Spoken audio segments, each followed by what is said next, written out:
7 guys. All right, well, welcome to Henry Hershey Field, Hershey, Pennsylvania.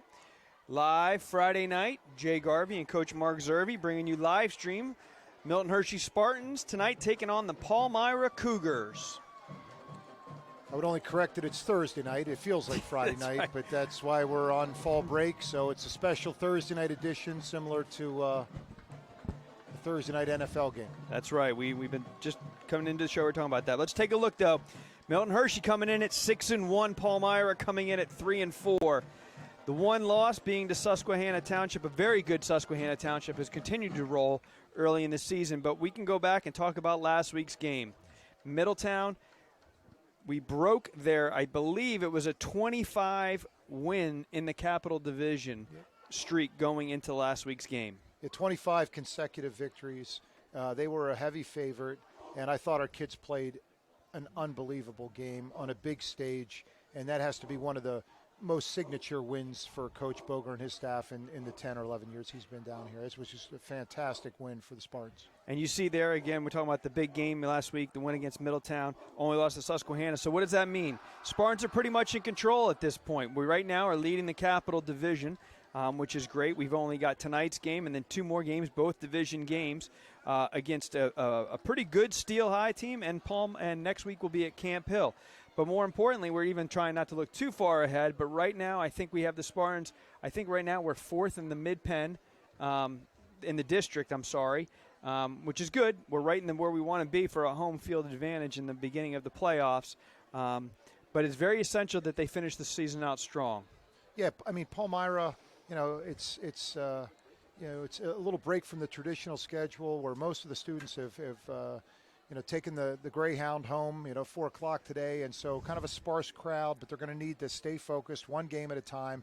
But certainly if they can finish tonight and finish out the next 2 weeks, then you can order the conference championship jackets. But, you look ahead to playoffs, but it's still anything can happen on any particular game night, and so you have to take one game at a time. Yeah, we had the opportunity to speak briefly with Coach Boger before this, and Coach, you kind of alluded to, this is one of those games, as a coach, it gets you a little bit nervous because on paper, yes, it should be a good win, but as you acknowledged, the majority of our students left today at 4 for an extended long weekend. Our students, athletes who are here, some might be going home later on tonight or tomorrow, but there's obviously not the crowd here that we're used to seeing. It's a different atmosphere here on campus. It is, and they've got it. This is one of those where you've got to sacrifice a little bit. It's different than maybe what your friends are doing, and this is one of those where it might sting a little bit, but you have something so special, and you're so close. And after that huge victory last week, the kids seem pretty bright-eyed coming into this game. Yep, and as we talked about, a real big win last week. Dion Bryant had a huge game, 3 touchdowns, one of which was an amazing kickoff return. Josh Parra had a great game. But, a couple things coming out of that. We lost Cam Webster for at least a week with an injury. We also noting tonight that Caleb Davis, who's been having an outstanding season, and I was all prepared to start talking about all the statistics he's been putting up, but he's sick, so he will not be playing tonight. Yep, under the weather tonight. So we're going to take a quick minute here to honor our country as we get ready for our national anthem.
All right, and welcome back. So as we get ready here it's going to be hard for us as we continue to acknowledge that tonight is a Thursday night. We're used to being here on a Friday night, but Thursday night game tonight.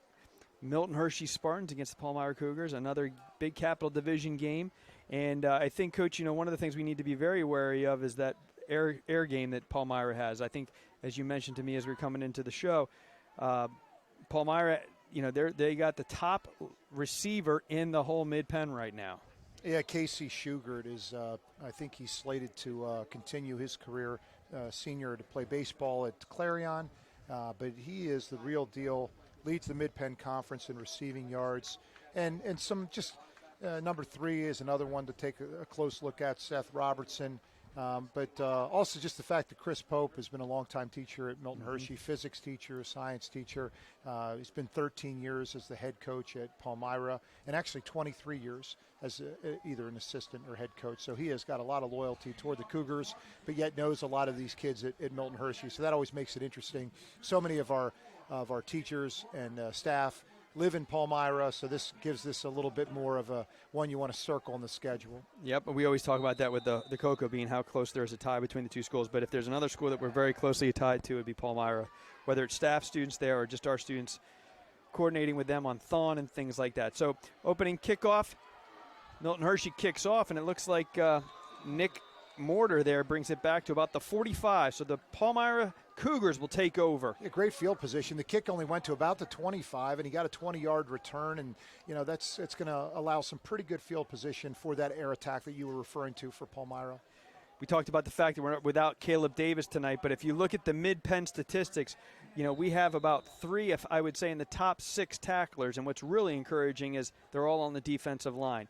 Michael 55, Michael Dua, Clemente Ojanaka, and Caleb Davis are all top leaders for tacklers. And you can see why right there. That's a good thing when your top tacklers are your defensive linemen. It is. I mean, in Clemente Ojanaka, just in talking with him earlier today, he's on a visit tomorrow to James Madison, who plays Villanova. Apparently the Dukes of James Madison are interested.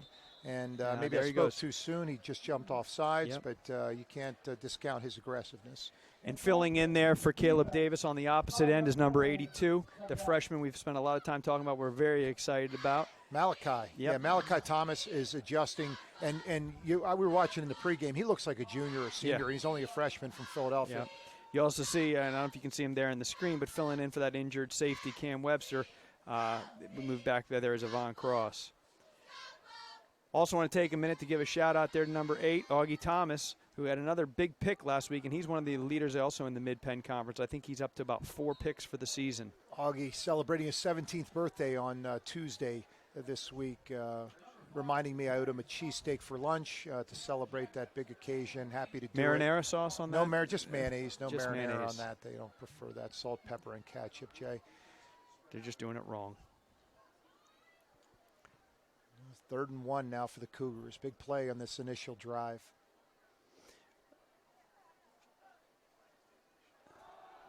Looks like they're going to get that first down and then some. Yep. Carried by number 5, Nick Walesa. So we talked about the correlation, Milton Hershey, Palmyra, close ties. One of the young men at Palmyra, number 14, Frank Ericetti III. His father, Frank Ericetti, played it with Milton Hershey 85 to 87, was an outstanding quarterback, first team all conference. I know he and his family and his uncle Chris Ericetti, who was also an outstanding player, are excited for this game tonight. So Palmyra has a 1st and 10 on the Milton Hershey, about 38. Again, Palmyra, we talked about their air game, but they've pretty much kept it to the ground so far. They have. Not much of a gain there. Clemente Ojanaka on the tackle. And again, we're talking about those 3 of our 4 linemen are really, have been putting up the tackles, which is always a good sign. Earlier on the season, number 14, Avery Cutsale, was one of the leading tacklers in the mid-pen, but he hasn't even had a chance to make as many tackles anymore because they're getting hit right at the line. You just wonder if they're not setting up some play action or that air attack. Stevie Lyons mostly on the ground right now, handoffs, and keeping it simple so far, but they're driving.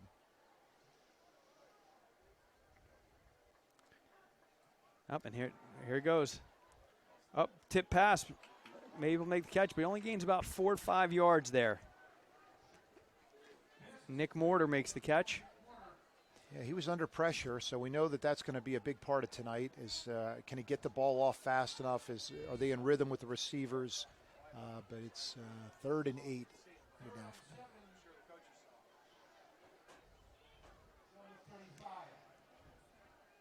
So we're going to call it 3rd and 7 for Palmyra here from the 35 of Milton Hershey.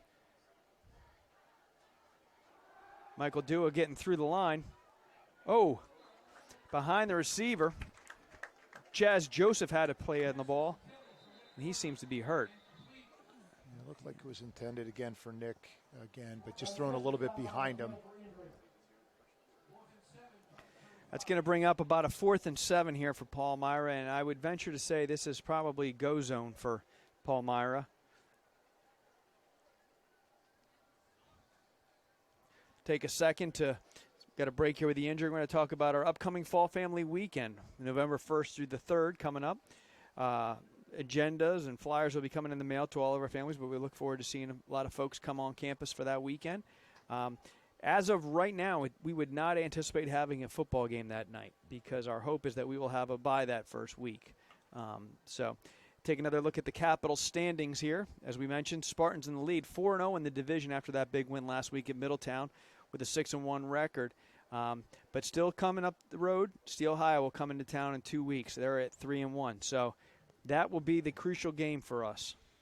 Yeah, circled that one on the calendar, October 25th, that Friday night game. And then, of course, next week at Camp Hill. And, each week is new opportunity. And,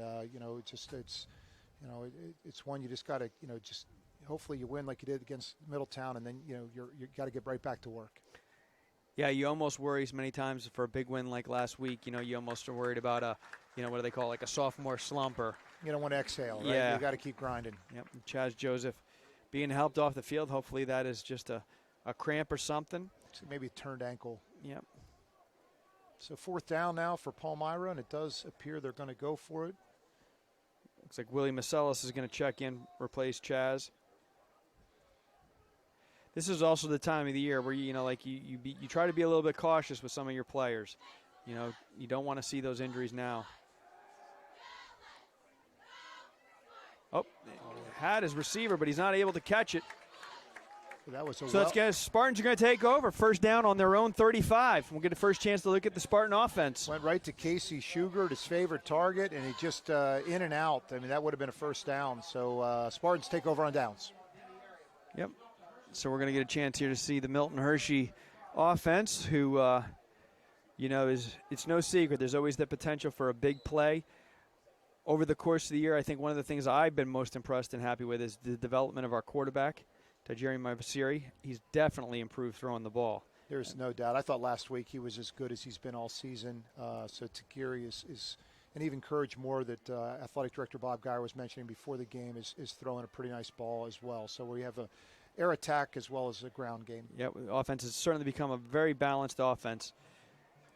As you can see here, he's going to open up with the pass. And he's able to get back to probably about the original line of scrimmage. Well, it looked like he wanted to go right after Josh Para, and Yep. It looked like they sniffed that one out. And, it's not prototypical for the Spartans to go right to the air on first down, but we did that time. Well, and I tell you what, when you've got, 6'5" Avant Cross, 6'5" Josh Perry, and probably 6'2" Malachi Thomas going, out on pass patterns, you got a pretty good opportunity there. And there you see Dion getting the corner. Dion Bryant. He's going to get the first down. I mean, that's a sneaky 11, 12 yards right there. He probably had 4 to 5 Palmyra defenders that were not blocked, and he was able to gain 11 or 12 yards. I mean, that's just kind of the special runner he is, especially on the edge. We often talk about how fast he is, but I always like to bring up how strong he is. I mean, he's run over some kids and delivered some punishing blows as the runner. Tajiri does a nice job there. And again, Coach, that might have been a little late hit, but right there I would see some growth because a couple times early in the season he would have thrown it there well over the line. He did that several times, but we've definitely got that one out. But it's still about an 8-yard pickup. Yep. That's going to bring up a second, and we're going to call it a long 2 here for the Spartans. They're at the Palmyra 45.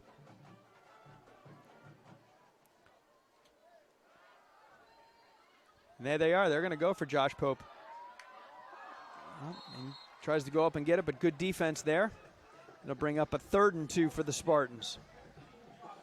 I credit Palmyra's defense. I mean, they didn't let him get behind, and it's usually, on that fade, if you're going to miss him long. But that young man was with him step for step. 8 minutes left here in the first period. Malachi Thomas on the sweep. Cuts it back in, and he's going to get the first down and then some.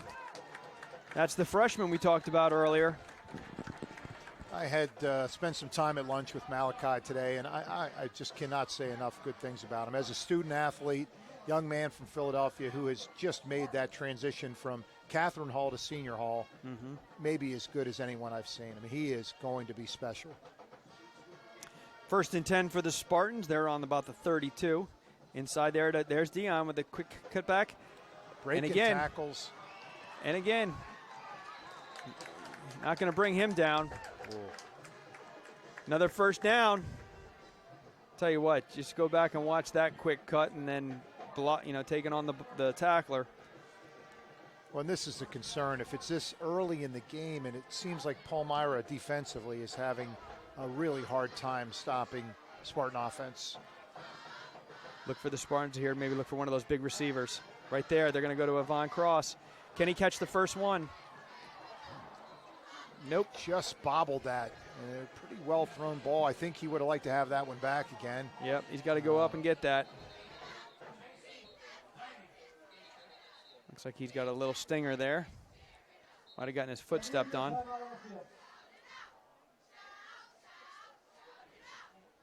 That'll bring up a 2nd and 10 for the Spartans on about the 14-yard line of Palmyra. One of the things Yvonne's been working on so well is catching the ball at its highest point. Right. And, kind of let that one sink in a little bit and almost tried to scoop it and just ended up kind of bobbling that at the corner of the end zone. So that was a missed opportunity, and looks like hopefully he's okay. Looks like he just kind of tweaked his ankle a little bit. We have him listed at 6'4", but I'm going to say he's a little taller than that. He's definitely growing still. Oh yeah, no, he's grown in football the last 4 or 5 weeks. I mean, I feel like after the first game he didn't do so well. He's really challenged himself to be a better receiver, and he's done really good things defensively as well. So checking in for him will be number 84, Dex Curtis. He'll become the new wide out there. Also in the backfield's Terrell Chadwick. 2nd and 10 for the Spartans. Oh, keeper fakes it to Dion, and he's going to take it down to about the 1. Yeah, Palmyra just does not seem to have any ability to stop that run right now. It's just multiple threats. I mean, that was, we talked about Dion, and now it's a fake to Dion, and Takiri keeps it on the quarterback keep, and then. And Spartans taking absolutely no time to get going, and I don't know, are they going to call that in? Yeah, they're going to call it in. Dion gets the touchdown. Dion Bryant. That's 1. I saw him before the game, and I told him I expect at least 3. Josh Pyro will come on for the point after.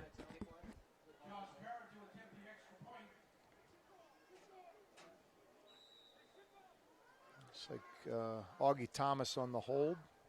Kind of a David and Goliath crew there. Is Augie standing to hold?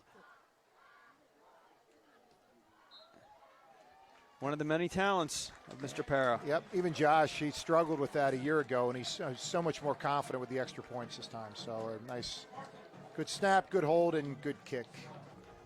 7-0 Spartans.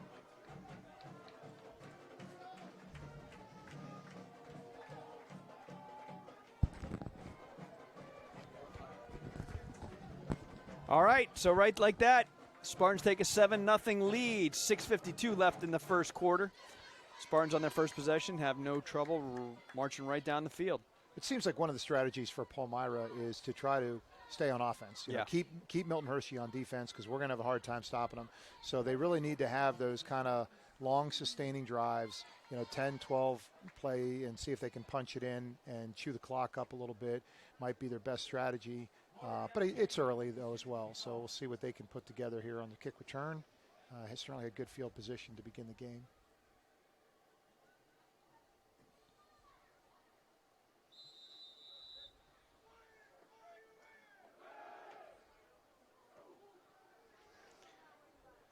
Taking up about the 25. And again, Palmyra's going to start with real good field position on their 47. Yeah. Yep. Shout out to the Coco Kid from 1966, Mike Weller, former head basketball coach, and head of the senior division. Mike recently retired, is tuning in tonight along with many others. So we appreciate you guys checking us out, especially on the Columbus Day weekend. Mike, I will do my best to be impartial this evening. Always appreciate the feedback you provide me.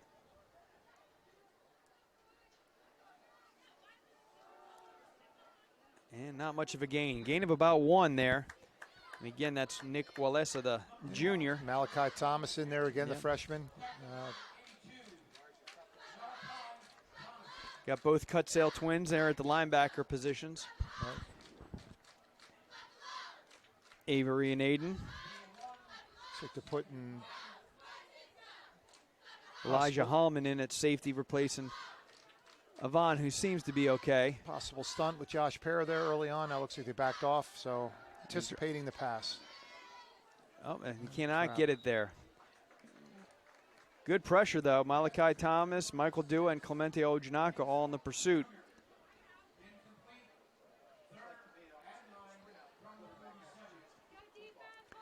Avon Cross checking back in at the safety position.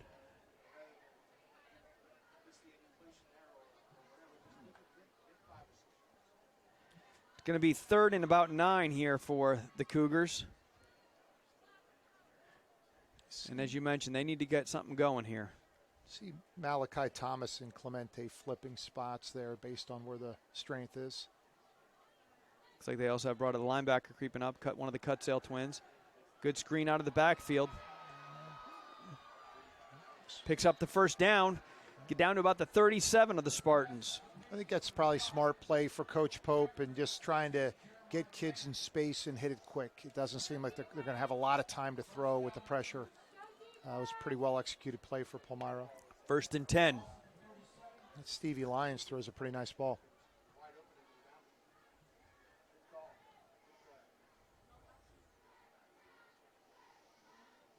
Interesting set in the backfield there for Palmyra. It's almost like twin halfbacks.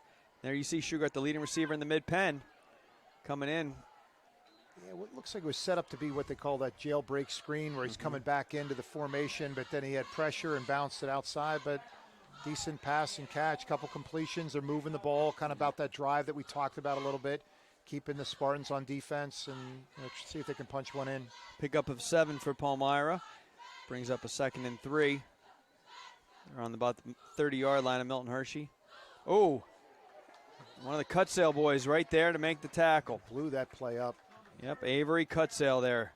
So he's going to take a loss there of about 4. So that's going to bring up a 3rd and 8, maybe a 3rd and 7. Still back to 2-down territory, I think, in the script for tonight.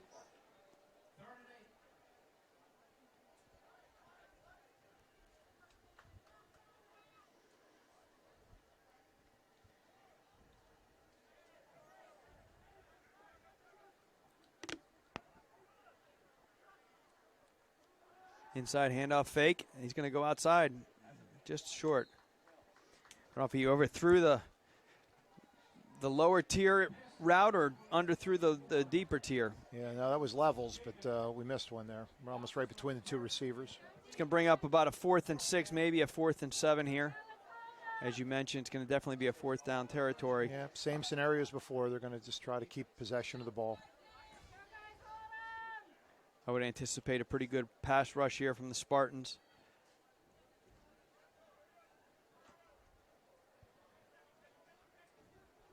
Just under 4.5 minutes left here in the first quarter.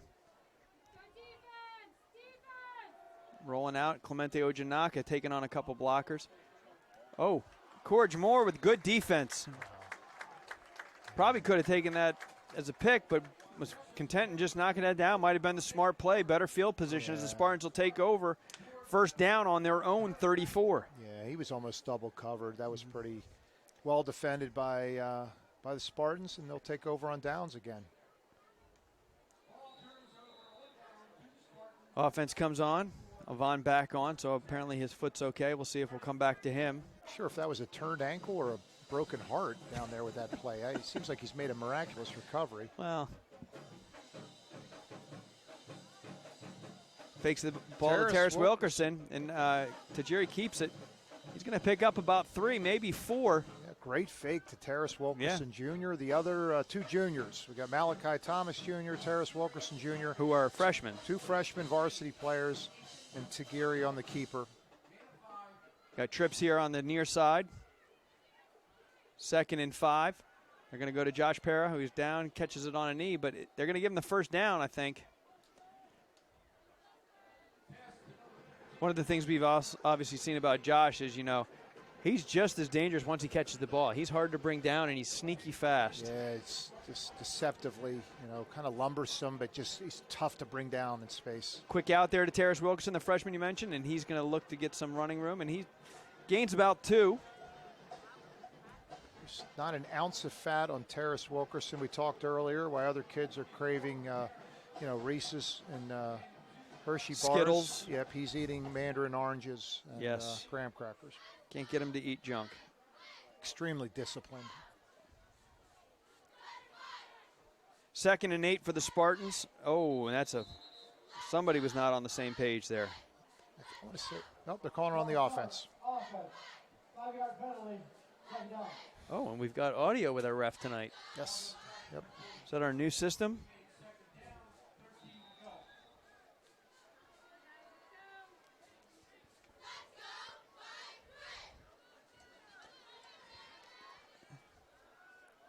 Oh, just over the hands of Terrace Wilkerson.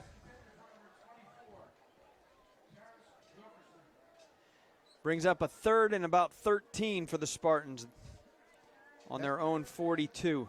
That usually means Josh Para time. Yeah. Yep. I mean, if it's keep a close eye on the near side, the number 15 is usually the go-to guy. Or screen to Dion. And again, who gets the corner and cuts it back. Oh, out of bounds. Otherwise, that's what would have happened. He's making guys miss. He's so talented at that.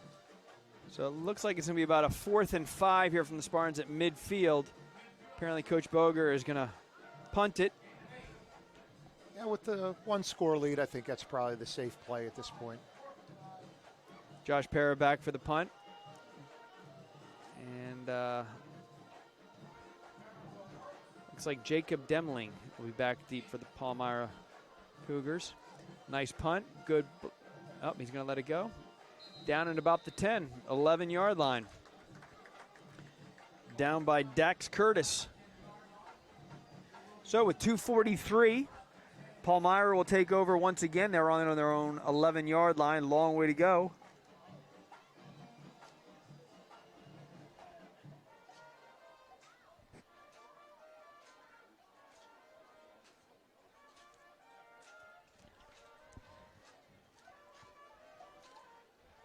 Well, 1st and 10 Cougars. They've been moving the ball but have come up short in 2-down territory. So we'll see what they can do this 3rd series.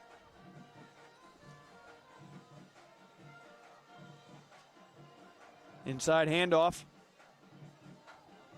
They were moving the ball well on the ground. Brandon early Luft on the carry. And it just has not been, other than a yard or 2. Yeah, picks up 3 there. Yep. 2nd and 7 from the 12, 13-yard line.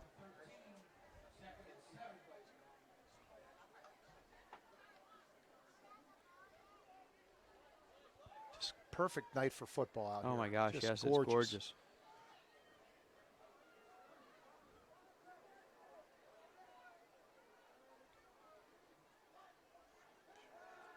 Oh, good pass rush, but he's able to avoid it.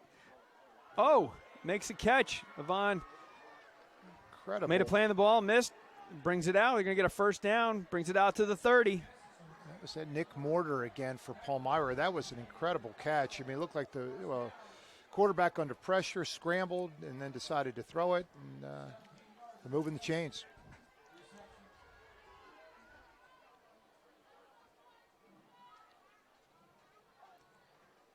Going to go back to the run game. Carry of about 3 or 4. Yeah, if they can get 3 or 4, that's safe for those guys. It's been a decent mix of the pass and run for Chris Pope.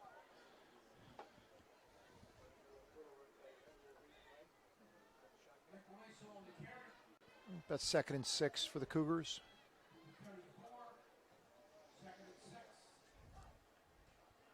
Another handoff inside, but Spartans defense is right there. And again, talking about that defensive line. Auggie Thomas there. Winning the line of scrimmage, winning in the trenches a little bit, and it certainly give the advantage right now to the defensive line. Of Third and Hershey. 8. 3rd and 8 for Palmyra. Isaiah Morales, number 50, big number 50 guard, is in there, kind of like that nose tackle position, maybe to help combat that inside run. Also looks like they got Danny McKinney in, so switching up the defensive line a little bit tonight. Nice tackle in space there. Terrell Chadwick is going to bring up a 4th and 10. And I think for the first time tonight, we're going to see Palmyra bring the punting team on. Yeah, I mean, Terrell just broke down, made a nice low open field tackle, and that's been the difference. I mean, Dion Bryant's been making them miss, and we've been able to bring those guys down in space. We're going to see if they can get this punt off. We got about 10 seconds left here in the quarter. We'll see if they get it off before the end of the quarter. They do. So we're going to get a punt return here. The Spartans will get good field position. We're going to take a quick break here at the end of the quarter, and we'll be back with you shortly for Spartan offense. We are a place where a kid can be a kid without the everyday worries that stem from poverty. Here, students can dream, find a vision for the future, see the world, and explore their Punt for passions. the ages there. It's a place where a It's gonna hit the child press can box. learn to believe in themselves. For 110 years and counting, this has been the mission of Milton Hershey School.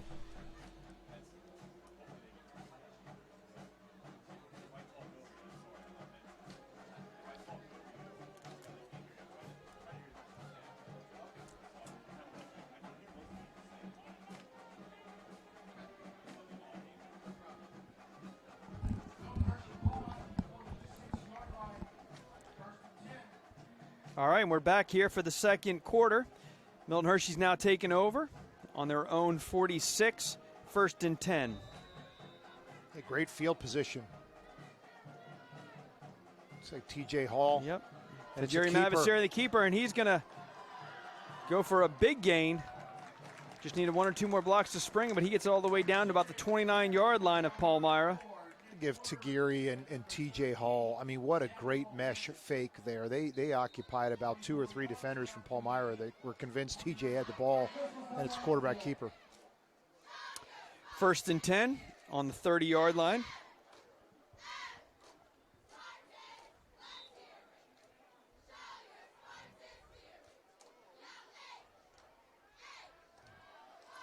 There he is. Josh Pera with the touchdown. Pera. He's amazing every game. Perfect throw by Tagiri, Yep. though, over that back shoulder. Josh caught it at the highest point, and it was an easy score for Milton Hershey. I almost said watch for Yvonne here, but I think maybe they wanted to make sure they got caught. Right, right.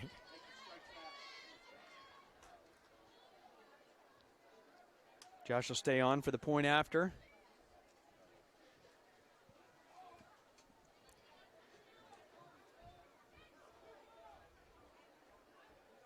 It's funny. Usually, it's a backup quarterback or somebody that's the holder, but it's Auggie Thomas. Auggie Thomas, always got a smile on his face. Yes, he does. Oh, nearly blocked, but Josh Pera converts. Nope, they're saying no good. Oh, I think my it bad. just sailed past the right upright. Okay. So what that does is that takes the 13-0 Milton Hershey. Just beginning the second quarter. Well, I mean, Palmyra's had decent returns, good field position. They just have not been able to get it in the end zone yet. And you'd think that, boy, now down 2 scores, that they need to get something together on this drive.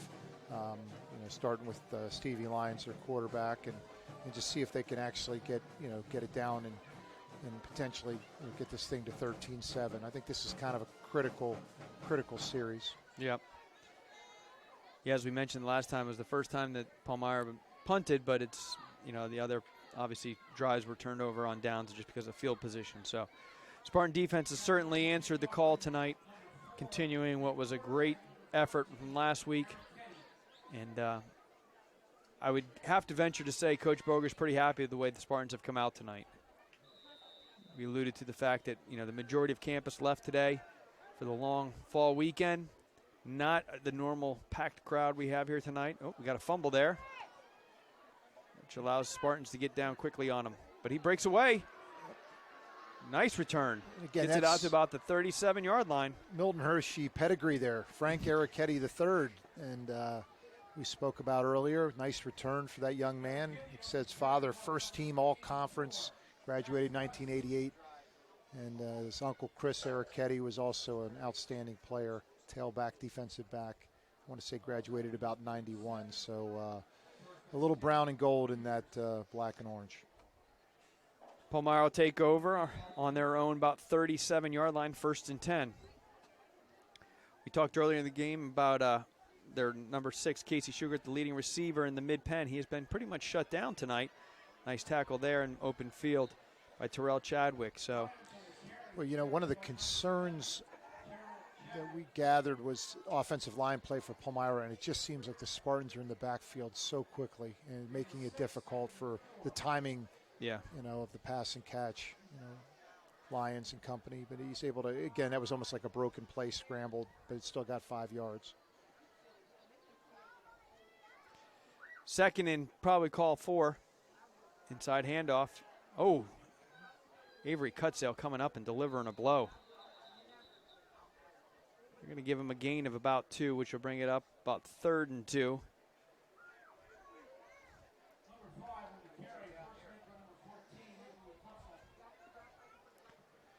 Thank you, Mr. Weller. Appreciate the updates from Mike Weller. Always attention to detail. Plan your work and then work your plan.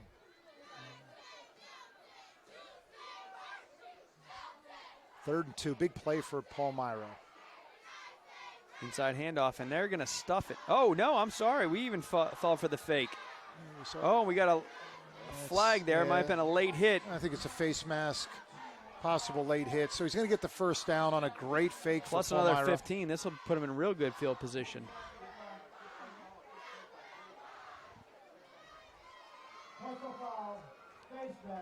Yeah, face mask is the call. Yeah, just kind of everybody hitting too high. You want to get your body low, face mask up, and we just seemed like the tackles were too high there, and led to a inadvertent face mask. But still 15 yards for Palmyra. So Palmyra has 1st and 10 on the 30. Best field position of the night for the Cougars.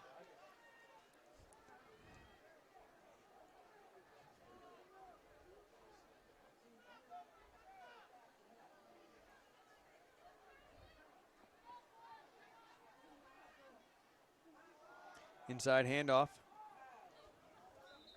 Anthony Sanders on the tackle, and again, one of those defensive linemen that is up there probably in about the mid-top 20 of tackles for the whole mid-pen. And again, you love to see that in one of your defensive tackles.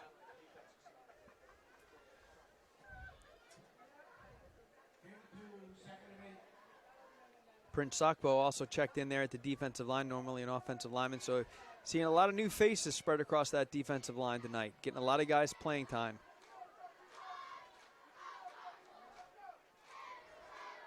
Lions drops back.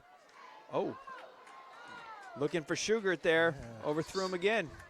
Yeah, he was open, and and it looked like he had plenty of time to throw. It just looked like that got miscalculated a little bit and almost intercepted. Brings up a 3rd and 8 for Palmyra. That's what we're talking about. This is probably a drive they want to capitalize on and try to get a score in to stay in this game. Keep it close, yeah.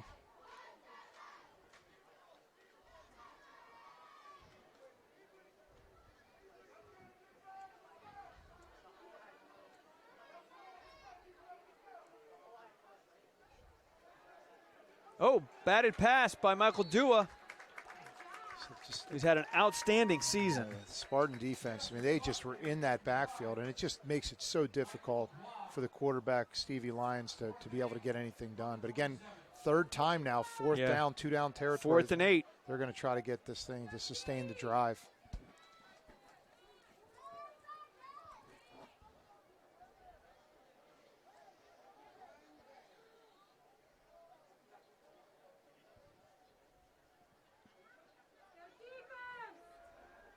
Oh, wow. Yeah, that one sailed. That was I got not away. catchable. Yeah. All right, once again, Spartans take over on downs. Yeah, shout out to Jersey Joe Miller tuning in from Cape May, New Jersey. Never too old to start surfing. I think Joe is taking up surfing down there until the weather gets a little too cool for him. And what a great opportunity for him as a new retiree to take up something like that. I give him a lot of credit. Once again, just want to send out the information there about our upcoming Fall Family Weekend, November 1st and 3rd. More information to be coming in the mail and emails to our families, but want to make sure you have that on your calendar. Look forward to seeing our folks here in about 4 or 5 weeks. Actually, I guess it's probably about 3 weeks. Another keeper there for Tajiri. Oh, and he breaks the tackle. Multiple weapons. Oh, still going. Still going. Wow. Great gain.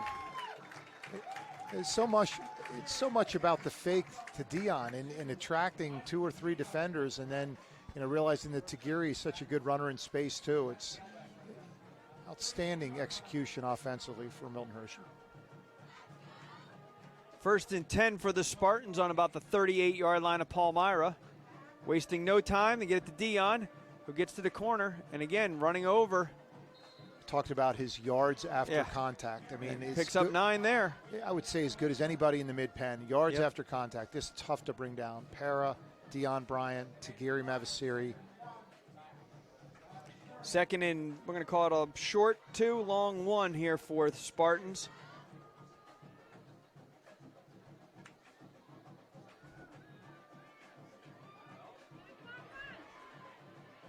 Does a nice job evading, creating plays.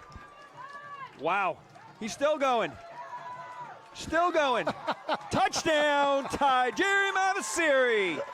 Wow. Oh, I think is that Keontae Lucas out there or what? Wow. I'll tell you what, that was Keontae-like.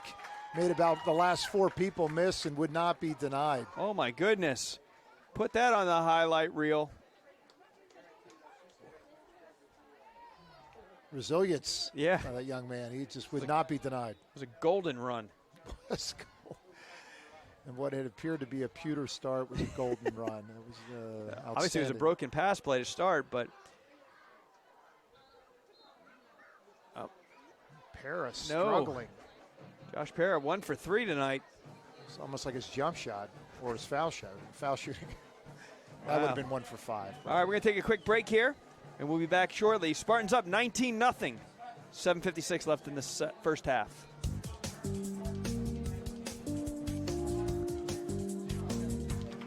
Huh? Oh, yeah.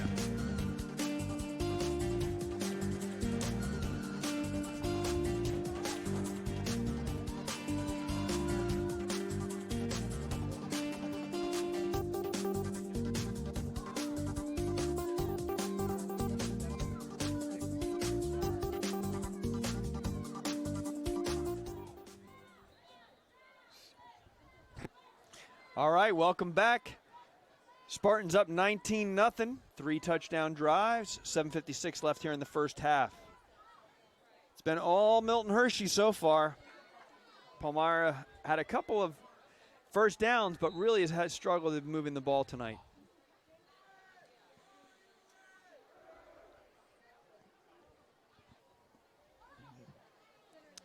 Taking it about the 15.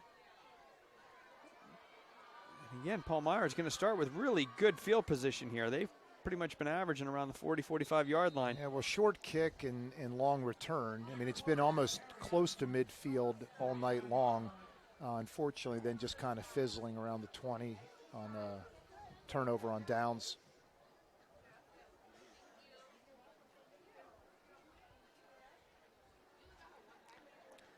Report from Coach Pope that this Stevie Lyons is actually an outstanding swimmer in the winter months as well at Palmyra. So multi-sport athlete. See what he can get done here with the pigskin here. 1st and 10 from Palmyra, and on about their 49-yard line. Got 4 receivers set.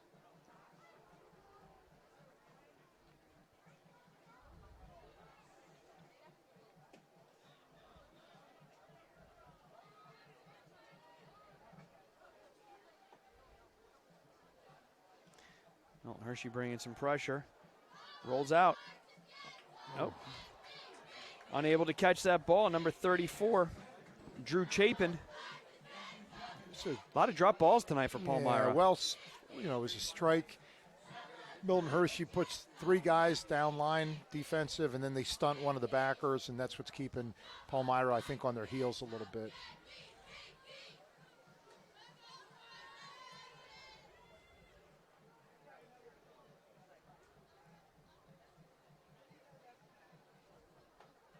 Second and 10 for Palmyra.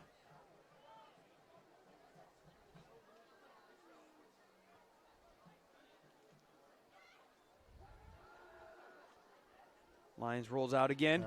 Yeah, they went to man Got coverage. a man up, yep. That was a wheel route, and Para got caught up in that. They went to man coverage with a deep safety, and that young man kind of out and Mortar. up.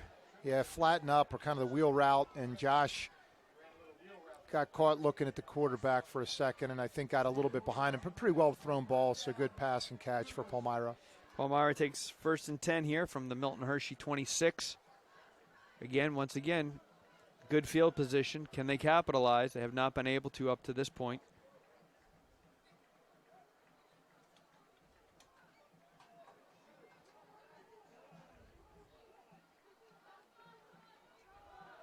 Fakes a handoff. Josh Para making a play. He saw that one coming. Yeah, they were coming after him again, and you can't get him twice. I think Josh knew he got stalled a little bit in that last play, and he was right there. It almost was an interception. But I'm about to say, if they watch the film on Josh, he's got plenty of picks on that same route. Brings up a second and 10. Palmyra. Well, they got Casey Shugart at the top. I wouldn't be surprised if they go into on a fade route to Casey. Good pressure there. Clemente Ojanaka not able to get him, though. Oh, and a swarm of Spartans there. It's gang tackling. Yeah, Yep. I mean, he was trying to go to Shugart on the fade if you looked. And but he just can't get out of the pocket without pressure. That's going to bring up a long 3rd and 15 for Palmyra here. They lost 5 there. The pursuit from Milton Hershey has been outstanding.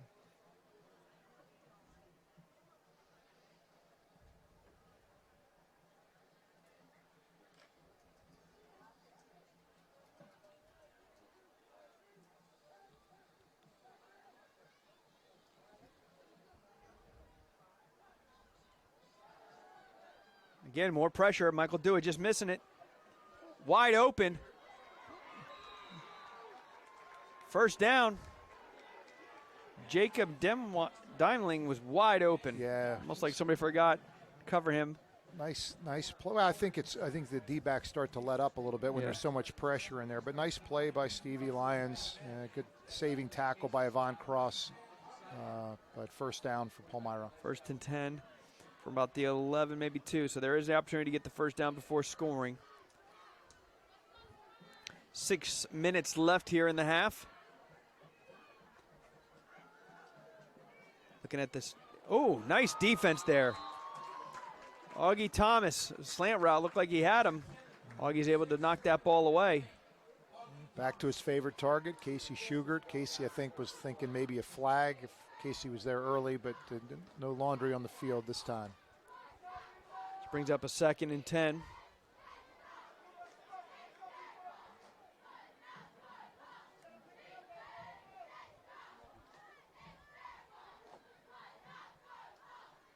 Handoff. Going to pick up a couple, 3-4 yards there.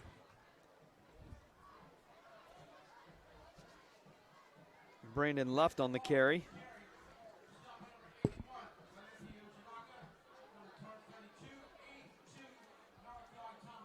Like it's deja vu here, Jay. I mean, it's the same scenario, 2-down territory. Yep. They're close to scoring. You know, will they be able to punch it in this time? Get the kids a little confidence here. They need probably about, looks like 5 for a first down, 7 to score.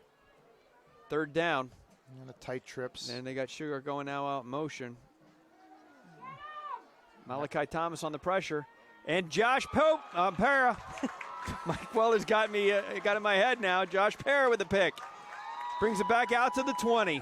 Wow, just like that, it stalls again. Great play by Josh Para, and hopefully Josh Pope is watching someplace tonight. But both were tremendous athletes here at the school. Josh Para. I will say this about Josh Pope. It's a 1,000-point scorer, one of the coveted 1,000-point club. And Josh Para, who I hope his parents are watching tonight from Pittsburgh and family, is 316 points away from being the next 1,000-point scorer. Wow. And so we're hoping that we get his name on the banner permanently later this year. 316. Take a quick look, not to get too far ahead of ourselves, but next week we'll be at Camp Hill. Another Capital Division game, and then back here for the final game of the year, Steelton High Spire, which will be critical. The Rollers, critical, because we will obviously need to win both of those to walk away with the division title. Correct. Dion up the middle, picks up about 3. Keep an eye on number 5, TJ Hall. He is usually due for a big gain there. They faked the ball to him multiple times, but he is also another weapon in the backfield, and a great, great young man. He's a super kid and is fast. Take the handoff. Look at this. He just comes up short. Looking for Avon, but Palmyra takes back over. How about that? Picked by Jacob Dwimling. It's ironic is finally for the first time that Milton Hershey was under pressure. Yeah. You know, they didn't have all day for Tagiri to throw that, and he just underthrew and was intercepted. But it all runs together. So Spartans got their backs up against the wall once again. Palmyra will take over on the 25 of the Spartans with the 1st and 10. Both teams exchanging interceptions there. 4:39 left here in the half. Keep an eye on Schugert.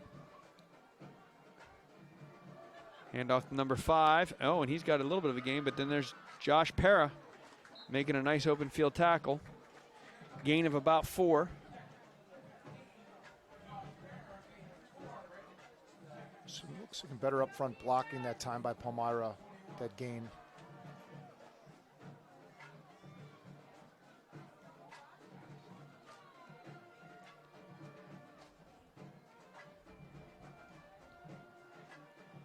Second and, we could call it 6. Toss out. He's going to be short of the first down. A gain of about 4. So we'll bring up a 3rd and 1 for Palmyra.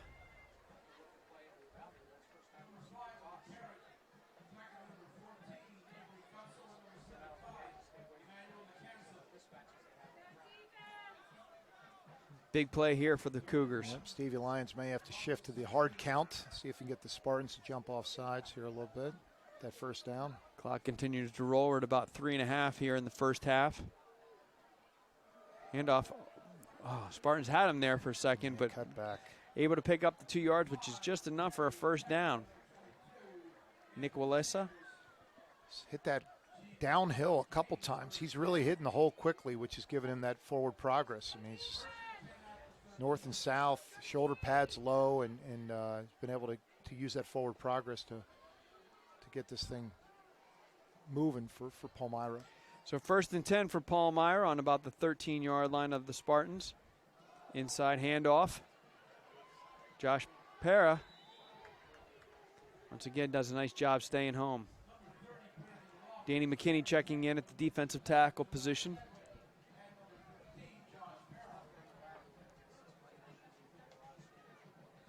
Second and 9. Okay, Anthony Sanders coming off for the Spartans.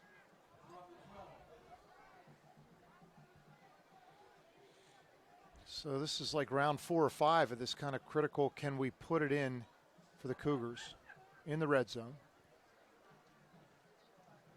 Takes the handoff. They're going to go with a slant, and looks like, oh, knock it down. Nice job there by Courage Moore. There has just been a number of drop passes that were right there. I thought that was a catchable pass as well, but broken up. Yeah, you almost wonder if he had enough possession there crossing the line. It was pretty close. Yep. Drew Chapman close to a touchdown there for Cougars. Third down, 3rd and 9. I would think that the Spartan pass rush will be coming full tilt here. Yep, they're bringing the house, it looks like.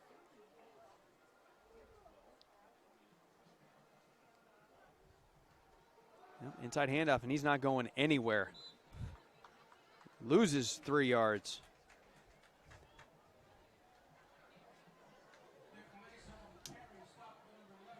So that's going to bring it up 4th and, we're going to call it 12.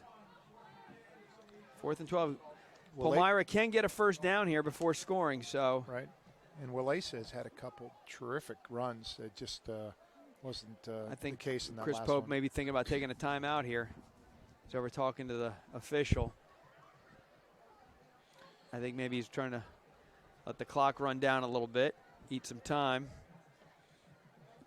So 3 things about Chris Pope. He apparently is. He calls the timeout. So just at about 1:35 left here in the first half, we're going to take a little TV timeout, and then we'll come back and get your scoop on Coach Pope.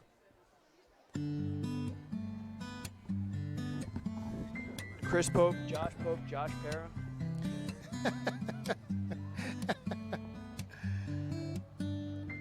So, G-Mom.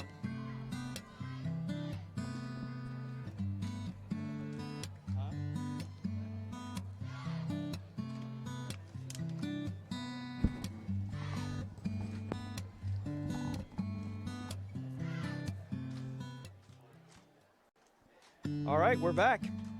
We're in the midst of a timeout still. Palmyra called timeout. They are with 4th and 12 on the Milton Hershey, we're going to call it the 14-yard line. I was just talking about Coach Pope has been 23 years. Palmyra played at Hershey for Gump May, legendary Coach Gump May. But a friend of mine, Joe Bueller, talked about his love for karate. I didn't realize that Coach Pope was, we'll call him a brown belt tonight rather than a black belt, but that he was, so I have to be careful the way I talk to him, I guess. Yes. More Bruce Lee type. Like a closet ninja, maybe. Yep. Okay, here it is, 4th down. Spartans obviously looking to bring some pressure. Lions drops all kinds of pressure, but wide open in the middle of the field. He scores. Touchdown, Palmyra. It seemed like he had forever to throw there. Yeah. I wasn't. Yeah, Like a late trailing tight end there. Yep. Nice sprint out play. You know, probably a good time to use the timeout. Confidence for the Cougars getting on the board. Yep. That was big. If they had come up empty one more time, it would have been probably psychologically defeating. So on to kick for the Palmyra Cougars, number 31, Matt Hines. Oh, he's got a foot. It's good. Snuck that in the left upright. 19-7. Palmyra gets on the board with just 1:24 left here in the first half. Well, they have the drive. We intercept, and then they get pressure. And Palmyra intercepts, and they're on the board though. Yep.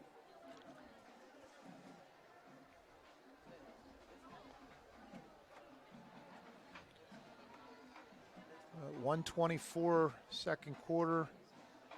There you see Coach Pope. Yep. Also an avid horseback rider. I did not realize that Wow. too. Yep. And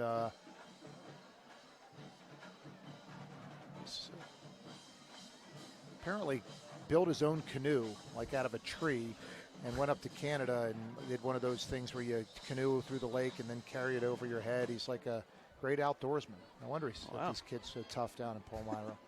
So You certainly, not certainly just- did your research. not just about football, Jay. No. Build your own canoe. You can karate chop people that are in your way, and then Oh, we're the going end to of have the to do a little bit more research on our varsity basketball coach here.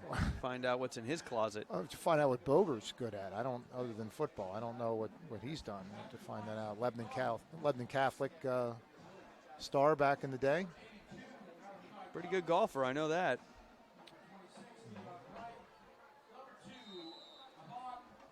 All right, back deep. We got Dion, Avon, and Malachi. Maybe just squib kick this so that Yeah. they don't get a deep return.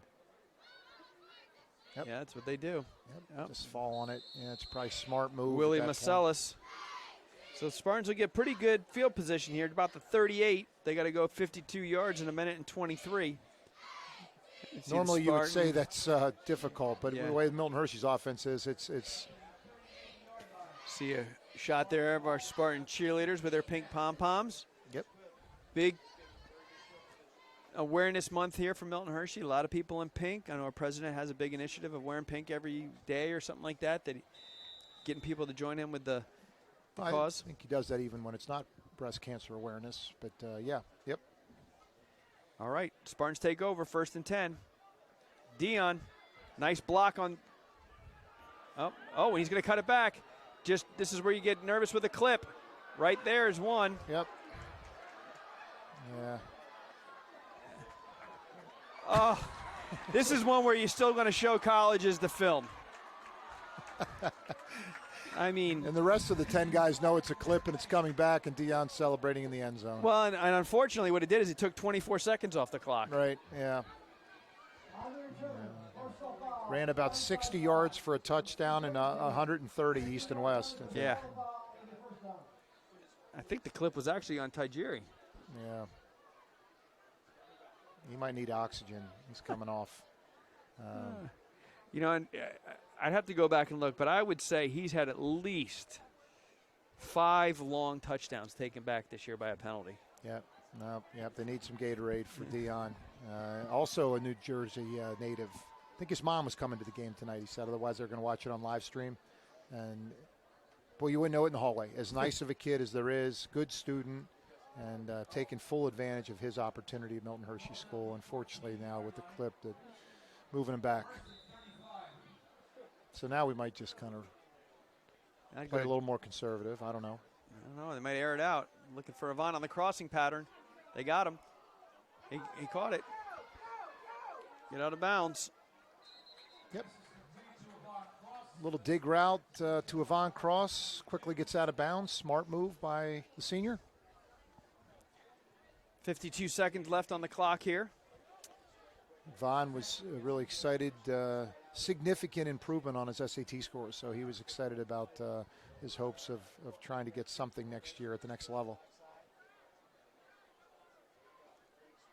Fakes it to Malachi Thomas, and again, dips out. This has been interesting. Pressure that we haven't seen from Palmyra now twice. See if Coach Boger calls timeout and stops the clock. Looks like he's going to. Oh, no, Palmyra's going to call timeout. They're going to try and get the ball back here.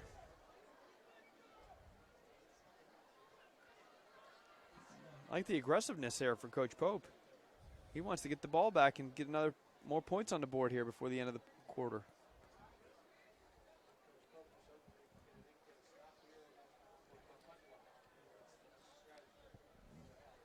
Well, yeah, I mean, we know that sometimes our punt game is shaky a little bit, and if they can get the ball back and get a shot or two in the end zone, I mean, that would be smart play on their part. But also gives Milton Hershey a chance to strategize here and see what they can come up with a big play. Yeah, it's about a 3rd and 27 for the Spartans. I venture to say not too many teams have a play drawn up for that situation. Looks like Dion's got enough of a breather that he's going to be back in there, hopefully.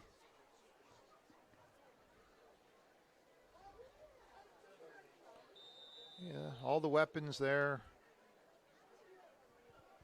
Dion, Tagiri, Josh Para. Yep, we got 4 receivers out. Yep. Got one wide open in the slot.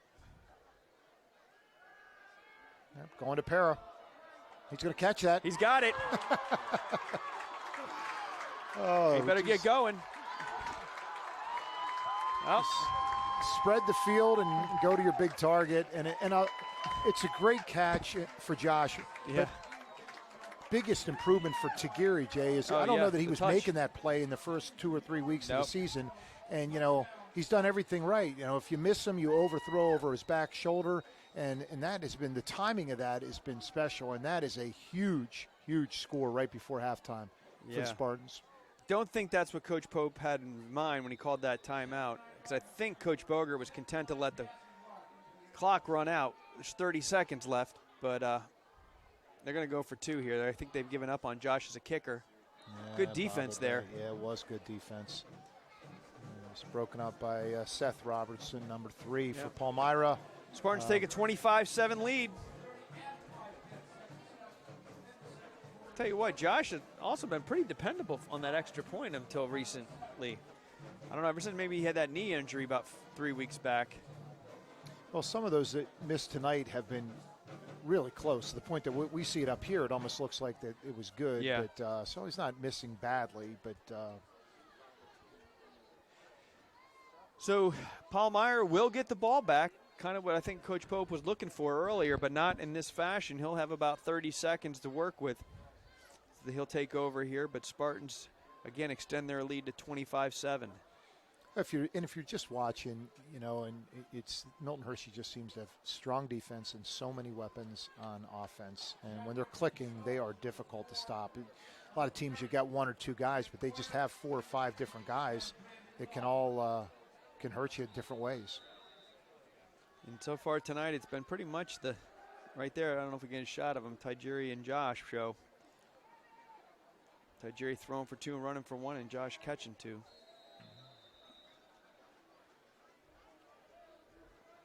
So Palmyra will take over with 25 seconds left. They're going to take over on about their own 41. It might be the worst field position after kickoff that they've had all game.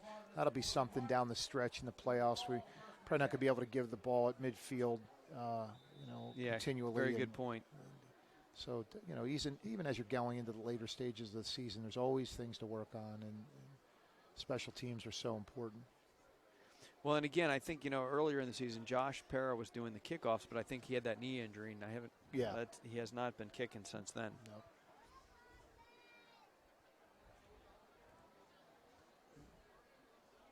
Lions checking his play. Going to go from the shotgun. 25 seconds, spread attack. It's going to be Malachi Thomas. Whoa. Man, he got back there quick. Yeah, Malachi Thomas went right by the guy. I mean, he actually was untouched.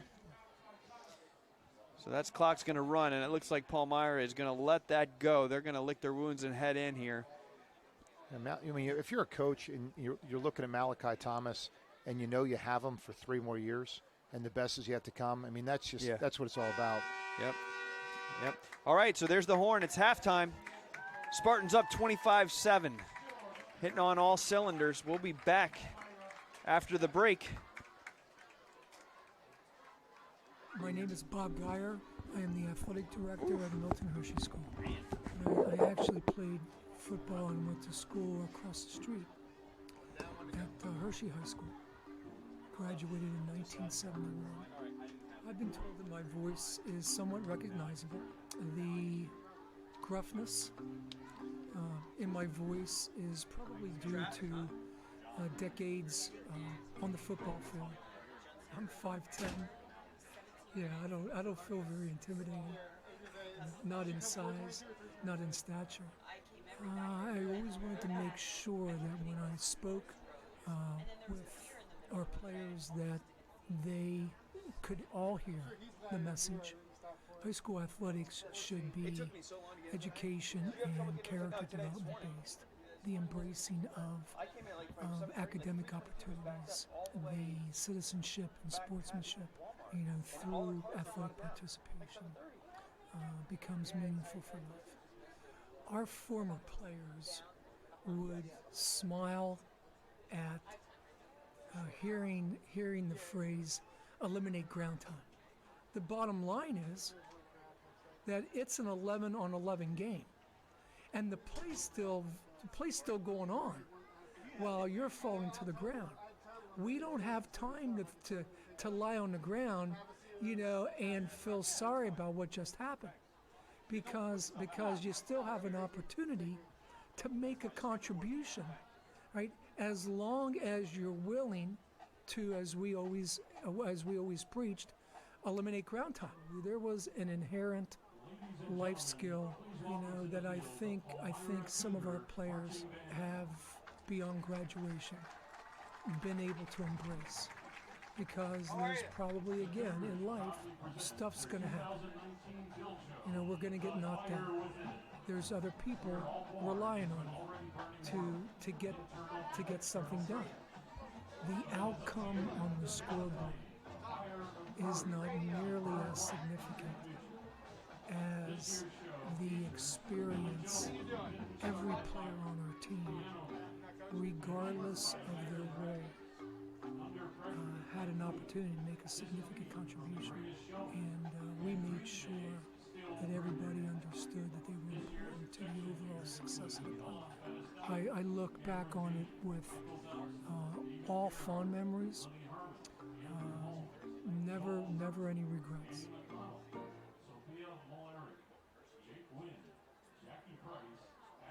All across the Milton Hershey School campus, thousands of students have golden moments that bring feelings of accomplishment, inspiration, and joy. These small but powerful experiences culminate on graduation weekend when you earn your MHS class ring, just like the one I earned as a student. Who wants to try it on? I do. Oh, not ready yet. Too big. Whose thumb is next? Let's try the thumb over there. It's falling off. Nope. Eventually it'll fit you just perfect. Shake it. Well, let's make sure the world knows where you're from. So guys, let me ask you a question.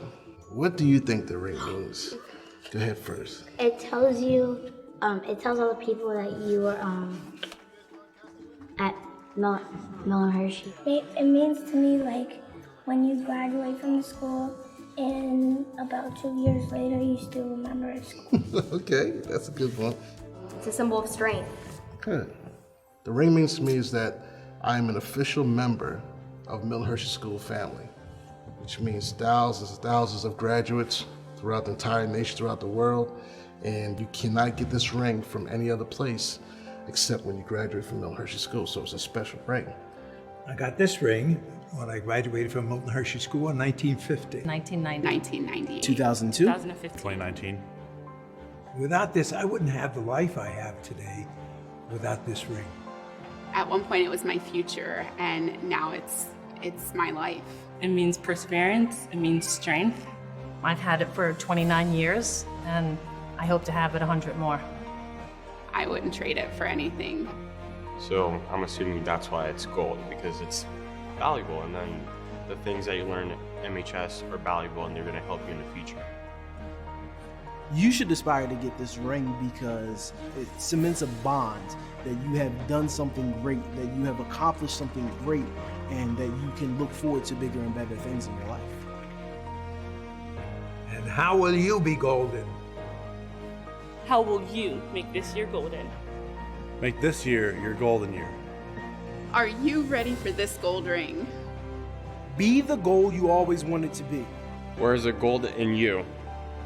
Get out there and be golden.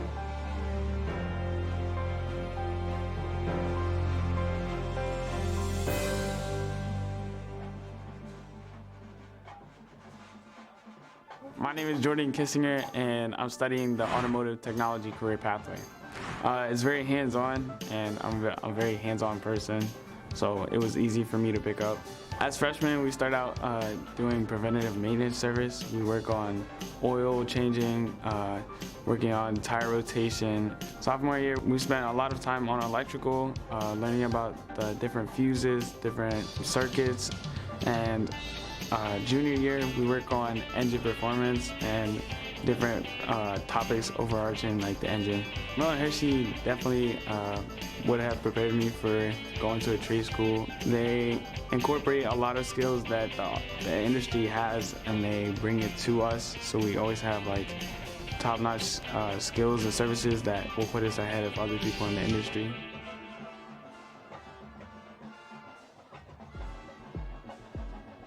My name is McDaniel Purdy. I go by Purdy, which is my last name. The P? Well, some people think the P is for Philly or Pittsburgh, but it's for Purdy. I've been at Milton Hershey School for 12 years. I guess I'm just a people person. I mean, I've always been like that all my life, and this is no different. But I have a nice bond with the kids.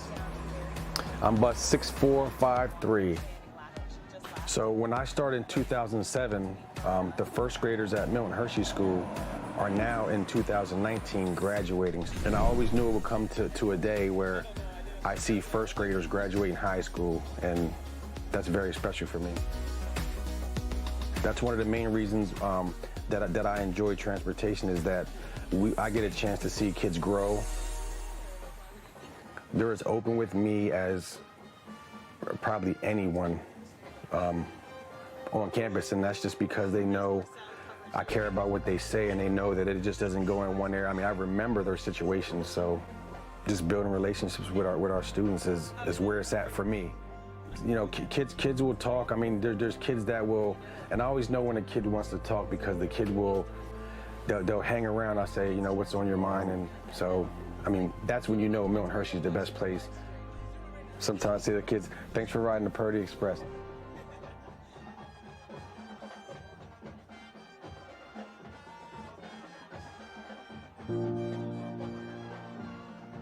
Gold's pretty hard to find, and it's very valuable. Gold is very significant and symbolic. Gold makes me think of people doing the right thing. It makes me think of like excitement and enthusiasm and happiness. I think of the school and how it's one of the school colors. It makes me think of bleed brown and gold.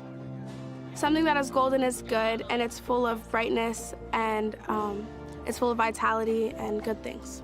Anything can be golden. A feeling can be golden. A person could be golden. A place could be golden. Everyone's perspective on what is golden could be different. It could be people that are favorites in your life, maybe your family, some of your friends. Our students here are golden to me. Every one of them is precious. All the students themselves, they're all individually beautiful and unique in their own way, and that kind of fits into the whole community of MHS. We're brothers and sisters for life.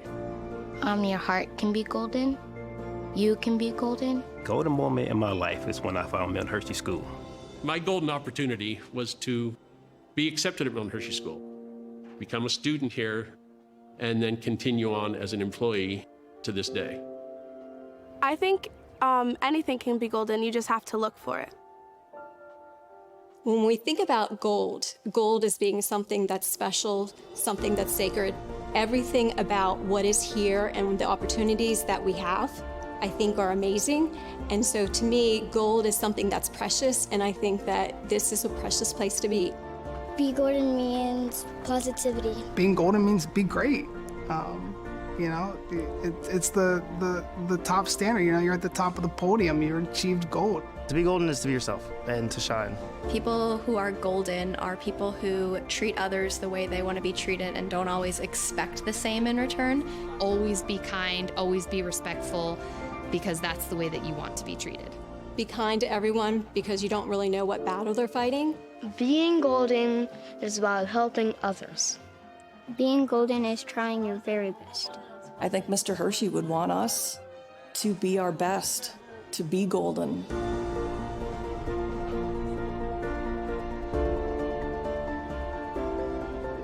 Be golden.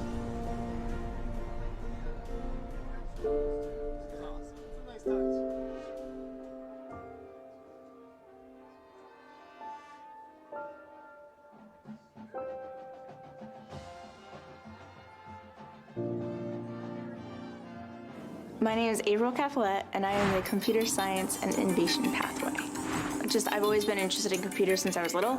I thought they were really cool. I really do love what I do. I love just working with other people, figuring out problems, and narrowing down ways to solve them. Freshman year, for the first half, we work on computer repair, and the second half we do rotations through tools and machines that we have in the classroom. We have the 3D printer, VR Vive, and Oculus. We have an Xbox Kinect that reads the elevation of the sand dunes and then feeds them to a computer, which then turns it into a topographical map. Computer science is a really good, it's not only a class that I take, but it's also a really, really good outlet for my creative side along with my analytical side. It takes the two, it takes your creative mind and your logical mind and it puts them together. And it allows them to work together to create something amazing.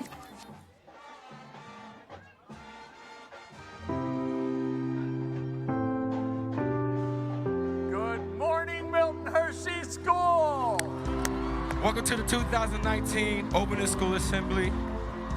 The message today is that broken doesn't mean damaged. That's the essence of kintsugi. It is the art of fixing broken things by fusing pieces together with gold. We, like gold, are both strong and vulnerable. That is why our theme for this year is Be Golden. Everyone has their own way that they can be golden. Our students, our staff, our alumni, but it's rooted in a principle we're all familiar with. You might know it as the golden rule. To live by the golden rule means to treat others the way you want to be treated. Our founder, Milton Hershey, followed the golden rule his entire life. Which is why it would mean so much to him today to see the students and staff of the school he founded living his legacy 110 years later. I wanted to put my foot in the ground just like Milton Hershey did. It's probably one of the best feelings in the world to know that you made an impact on other people's lives. I am thankful for everyone who helped me to get to where I am today. I never thought I'd make it to my senior year of high school. I can't thank Milton and Catherine enough for everything they've done for me and for really all of us. I got a lot of golden people here. It's a lot of golden opportunities. Everyone, we know the way.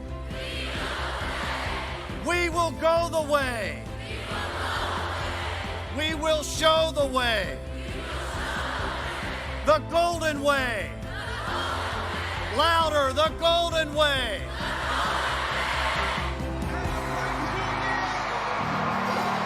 Remember to be golden.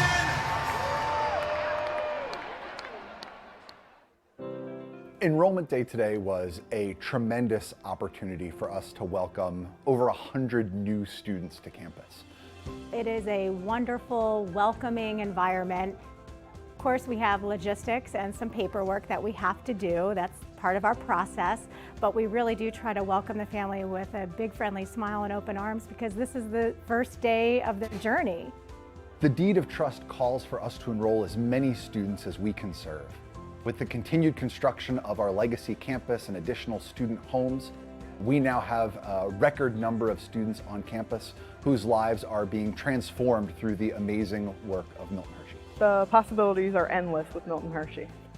I think it means that I can have a better education and get farther in life. It means to me opportunity. I'm just amazed that he was accepted and boom, here we are. Amazing day. Enrollment day is a little, nervous but exciting at the same time. And I'm so proud. It just fills me with pride. I'm proud of you. You know that, right? I tell you every day, right? My sweet one. You're gonna do great. Bye-bye. Bye. She's gonna do great. As our students continue on in their journey, one thing that we know is that the personal relationships that they make with the adults on campus have perhaps the single biggest impact on a child's ability to be successful both here at Milton Hershey and once they graduate. Sean Turner.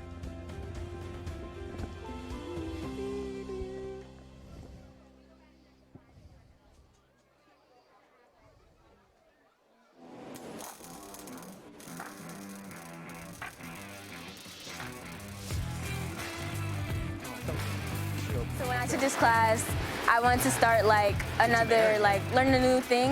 And so it's pretty fun. You get to do things that you've never done before.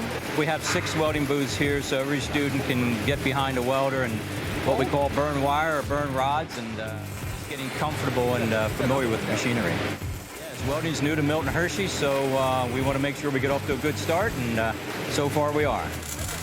There is not enough welders out in the industry today. They are so short-handed. Welders make good money. There's plenty of jobs available of all different types of welding.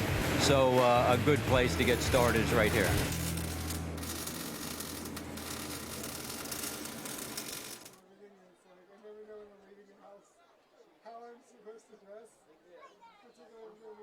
All right, we need 17 points here. Yep.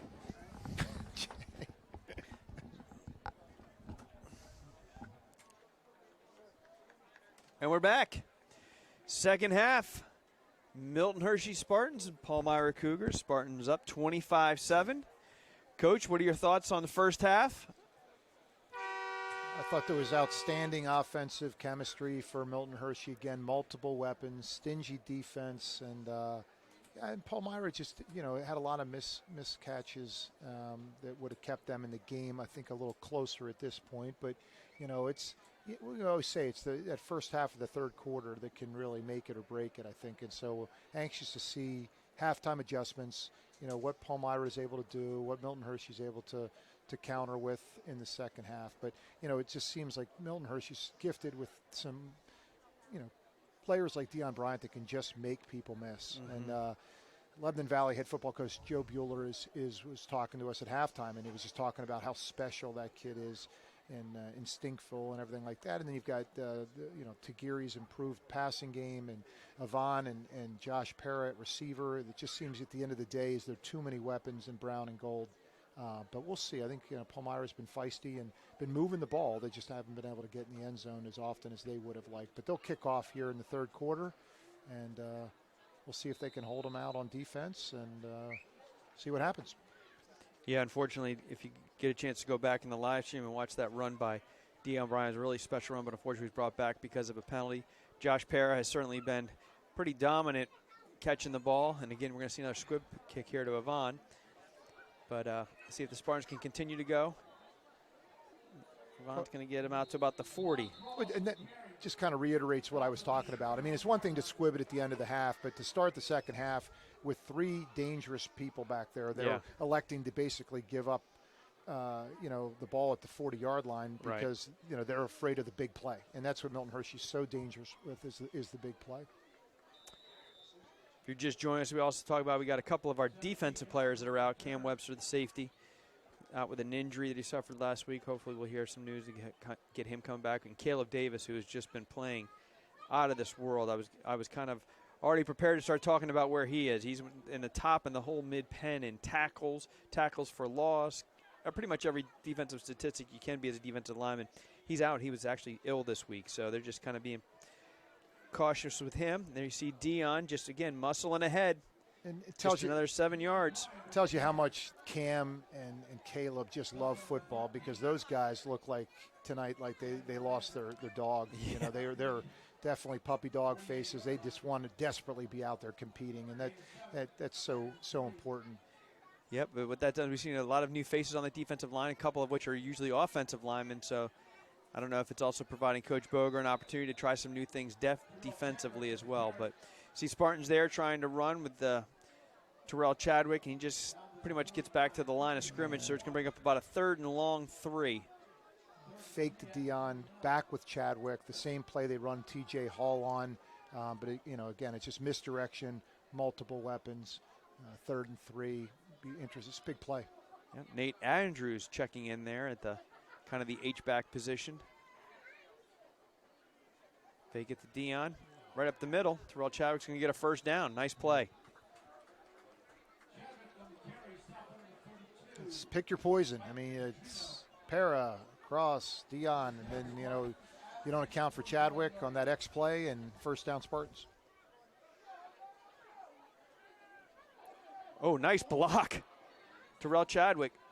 That was a decleat. That was a decleater. Jay Garvey, yeah. Yes. Their pancake was evident there.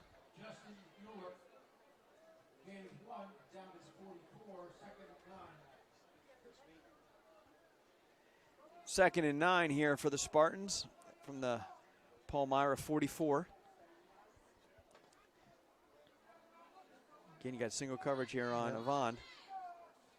Well, we're going to go out to Deion with a stiff arm, and there he gone.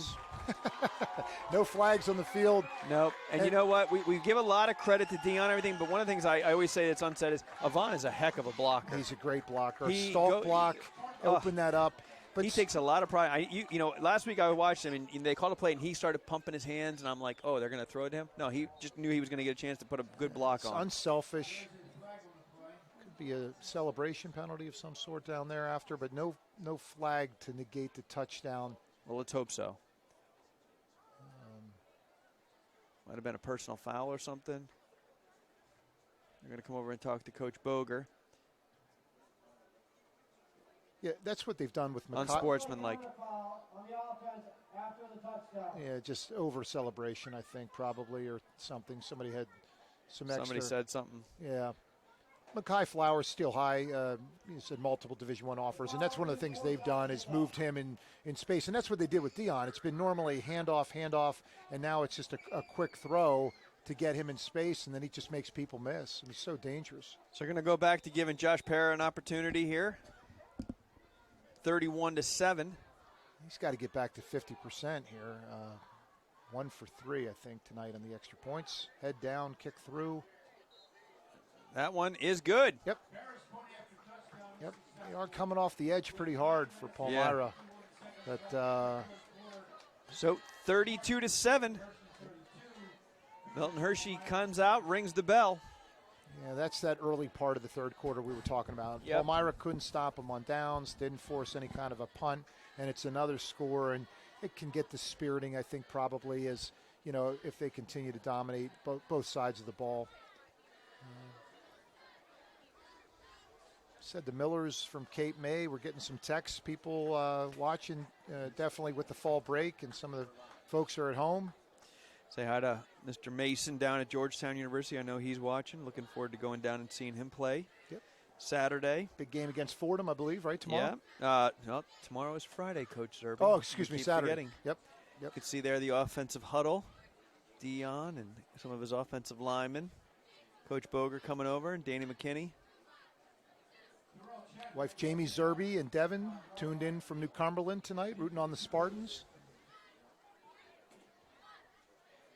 Looks like right now we got about 55 viewers.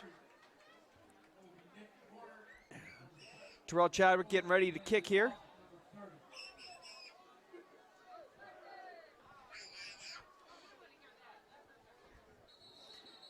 His knee was down, kind of a squib kick.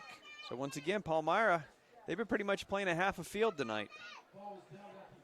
The Spartan defense is held up, but as you kind of alluded to, we're not going to be able to get away with that. Yeah, down the road. In the playoffs, that's for sure. Sam Landon on the return, and he's a strong safety for the Cougars. He's led the team in tackles at least the last 2 weeks, Coach Pope indicated earlier this week, if not 3. So he's a defensive leader for Palmyra. Again, keep your eyes on number 6, Casey Shugart, the receiver there for Palmyra, leading receiver in the Mid-Penn Conference. The Spartans have done a nice job, though, keeping him somewhat contained. There's Josh Parra. I tell you what, he does not give up that edge very often. He holds his ground. Stonewall Parra. Wow, that was a good one. Got a hobbled Palmyra player there.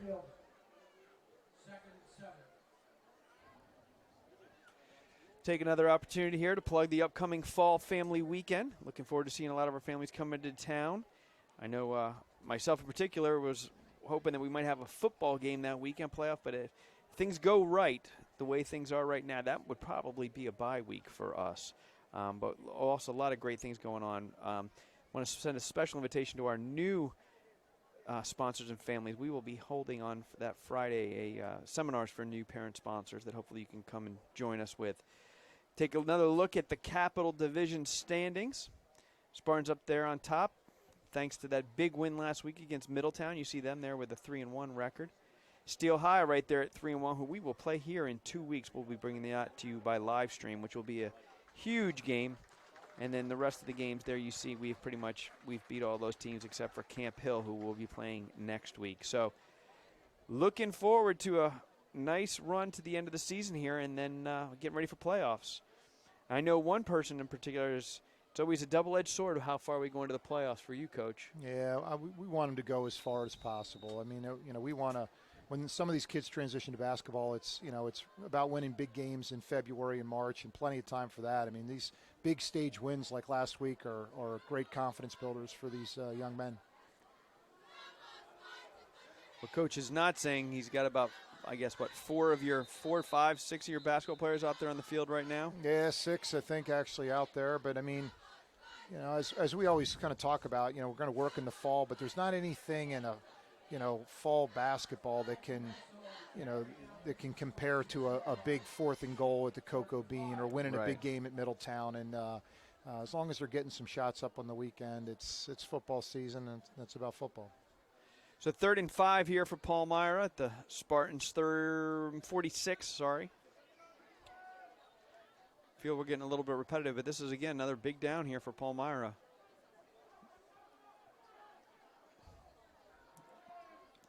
Good pass rush. It's just nice passing catch. Yep. And the key. Shugart. Yep, Shugart again in the kind of out route there, comeback route. But, I mean, the biggest thing is he had time to throw. Yep. And so the timing of that was, it looked like man coverage as well. Well, it seems like what they're trying to do to slow down or at least avoid that Spartan pass rush is they are certainly rolling him out of the pocket every chance. It's definitely not a straight drop. Sprint right, sprint left. Want to say a hi to Nan in Marysville, who's just tuned in. Oh, nice run there. It's going to be close. If not, got the first down. Vaughn has to come up and make that tackle. One of the things I was looking at the stats, Cam Webster, who usually plays that free safety position, is probably about the 7th leading tackler on the defense, which usually your safety is up there. But I think, again, it just speaks to the defensive line and Cutsail, the linebacker. They are racking up the tackles. A lot of guys are not even getting into the second level. Danny McKinney checking in there at the defensive tackle position.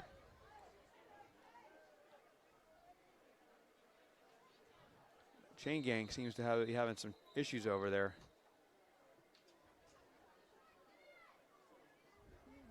I don't know how it's 1st and 5, 2nd and 5 now.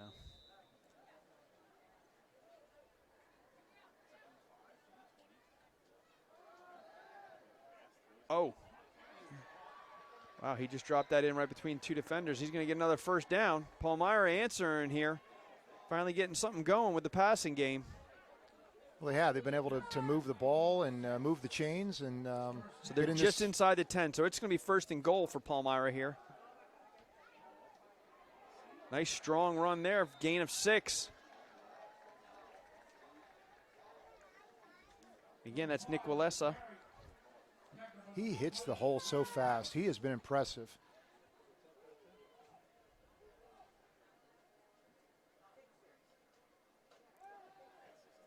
Great coverage. Oh, we're going to get contact before the pass. So it's going to be pass interference on Milton Hershey. That'll move it up, and then give them a fresh set of downs here. Was that Auggie Thomas? Yeah, Auggie Thomas, yep.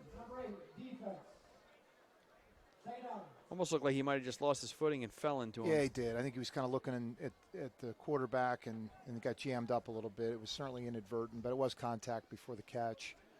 So that'll be half the distance.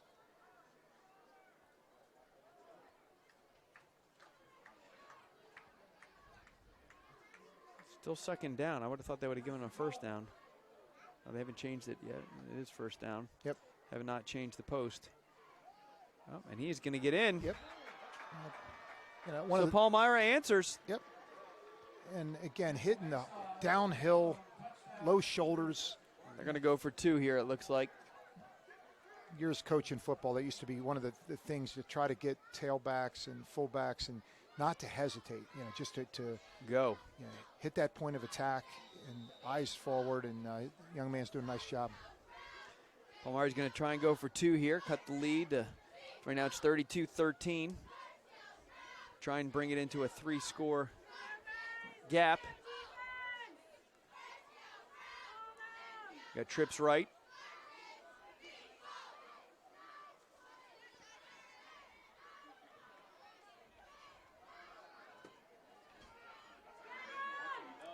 And he's going to get in. Yeah, how about that? Almost a broken play. Rolled out of the pocket and in for the 2-point conversion, and 32-15. 32-15. I tell you what, Spartans, they look angry, so let's see how they respond here. Give Palmyra credit. They're pesky. They're not giving up. Yep. This is certainly a game you don't want to let a team hang around. 7:12 left here in the 3rd quarter. Just want to give credit to our Milton Hershey Spartan marching band pregame, and Palmyra's band was definitely spirited. Yes. And kept the Palmyra faithful. I've often, every time I see him, I always make sure to reach out to Dr. Richardson, who's the principal over there, always very impressed by their band. Yeah, not the biggest band, but man, they can play. Did a nice job. All right, so Spartans will come back out, see if they offense once again can answer. We've noted how you have three very dangerous deep men here. Palmyra's gone to pretty much like a squib kick to one of their mid men, which basically they're standing about 35 or 40. So it's almost a guaranteed good field position. Midfielders got to be ready to go. They don't need to just fall on the ball. If they can scoop and advance that thing and across midfield. Correct. And kind of coming to the left side, I would imagine he would make the same. Looking at Willie Masellis there. Yep. Always got to be in that shortstop position, ready to go. Yep, right to him. Exactly where it But went. they're going to let it go to Yvonne. They're going to have to tackle him low. He's still going. Yep. He gets out to the outside. And is Yvonne going to take it? It'd be tough to catch him unless you get the right angle. Oh, and he got it.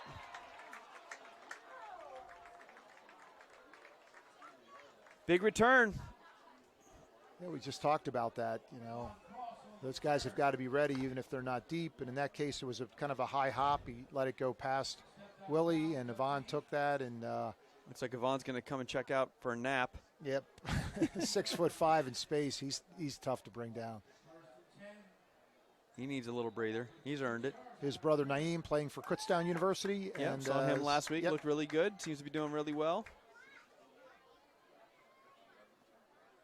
Quick screen out. They're not able to get too far. Yeah, better coverage this time. You almost wonder if that's better to run to the open side of the field. Not much room over there. So it's going to bring up a 2nd and 9. 6:43 left here in the third quarter. Yvonne checking back into the game. Terrell Chadwick with the keeper. He's going to gain maybe a yard, not much. It's going to bring up 3rd and 9.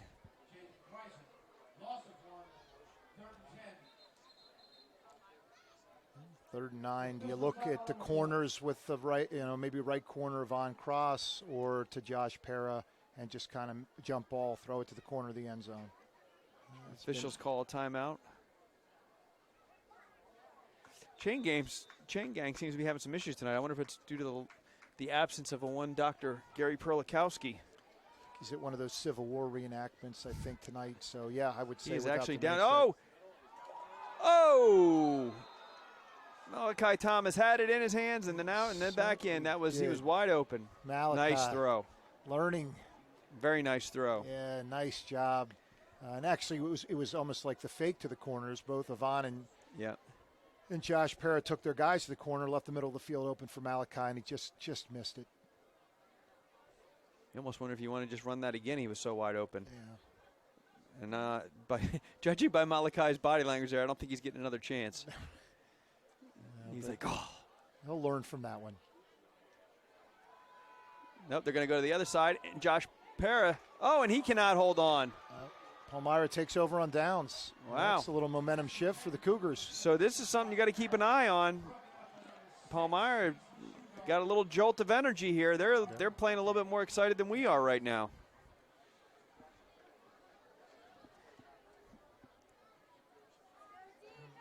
It's reminiscent of my daughter's tennis team recently over at Cedar Cliff. Valiant comeback. Their award-winning tennis program down at Cedar Cliff. A little more sophisticated there, though. Palmyra will take over on their own 16, 1st and 10.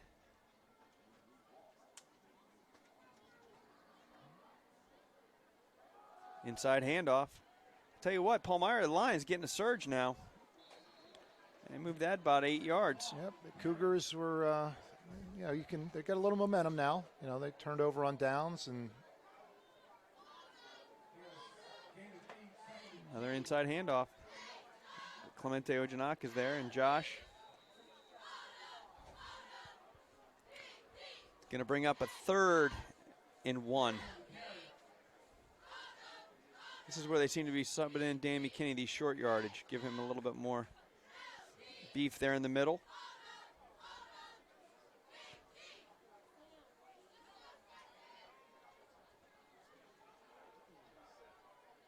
There's that toss. Out on the edge, Willie Macelis on the tackle, but able to get the first down.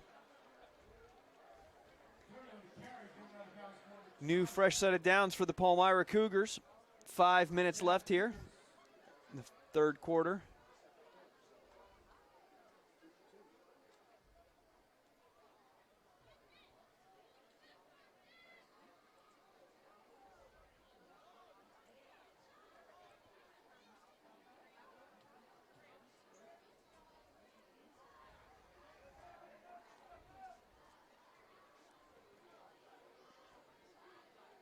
Fakes the handoff, and again rolling out.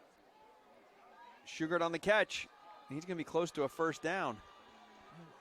Did a nice job of coming back for the ball there and catching a low catch. They're going to give it to him. First down, new set of downs on the 40, 41. I tell you what, Palmyra scores here. We got a different ball game.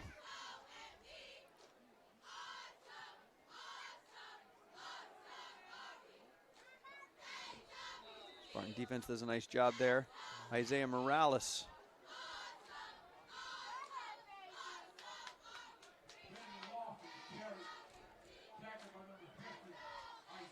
Pickup of about 2, 2nd and 8.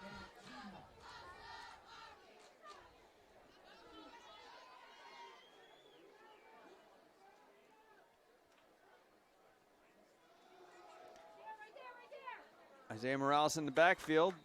Not able to bring him down, but opens it up for a cut sale to come in and make the tackle. Yeah, 2 running plays, 2 loss yard plays for Palmyra. Yeah, it's 3rd and 8. This is the drive here. Yep. I think they can afford to go for it. 4th down. At this 3rd and 8 from there, 43. Again, rolling it out. Clemente trying to keep that edge. That's going to be broken up. Opportunity there for a pick. TJ Hull, but breaks it up, so it's going to bring up a 4th down. Yep, credit the Spartan defensive line. A lot of good pressure. coverage. Yeah, a lot of pressure and decent coverage from the defensive backs.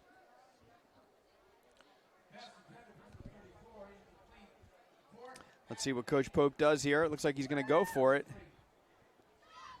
So if the Spartans can stop him here, it definitely will come up with some good field possession.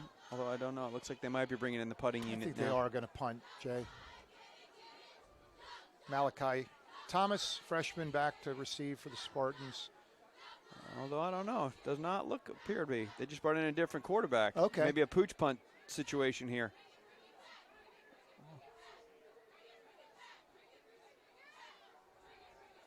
Yep. A little rugby kick. Nice punt. Malachi Thomas. Tell you what, there's a burst of speed. Nice tackle, though. Open field tackle by number 5. The running back, Nick Wallace. So he's having a heck of a game tonight. All over the place. Offensively, defensively, special teams. Impressive young football player. Spartan offense will take it over on their own 36, 35-yard line.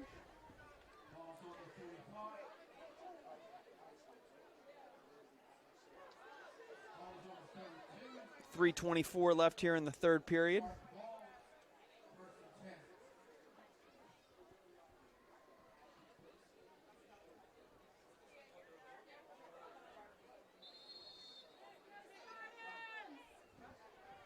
I'd be surprised if they come out pass. Yep.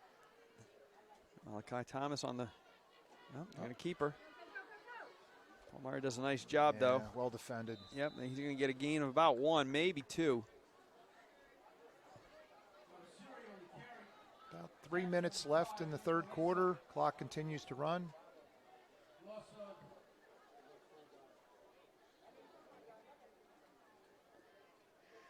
I think you're right, Coach. You got single coverage out there on Josh with only 1 safety. Well, you see the lineman.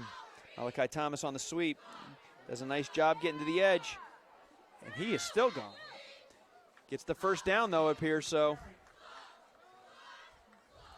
He's quick.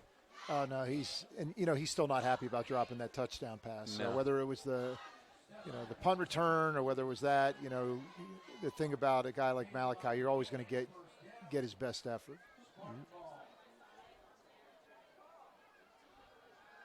They're going deep there. I don't know who to. Oh, I think we caught that. We'll have to give it a catch to Palmyra and a strip to Milton Hershey. I don't know who they're going to give that possession to, but he certainly stopped the clock.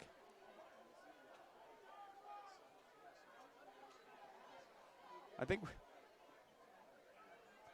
we Palmyra signaling. First down. They No, have we the got ball, it. But yeah, no, he ended up with possession. Well, they went trips right, and they try to put. It's almost like both guys caught it. Yeah. Ty goes to the runner. Right, receiver on an island, and then just, it was tug of war. That one was underthrown.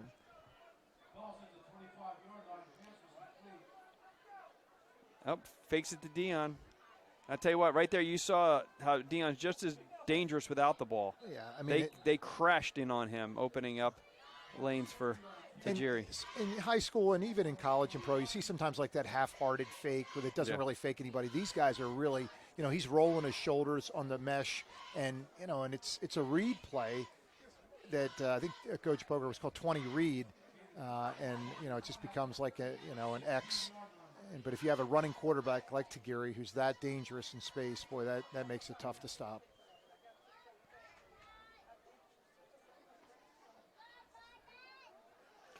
Nice fake out there.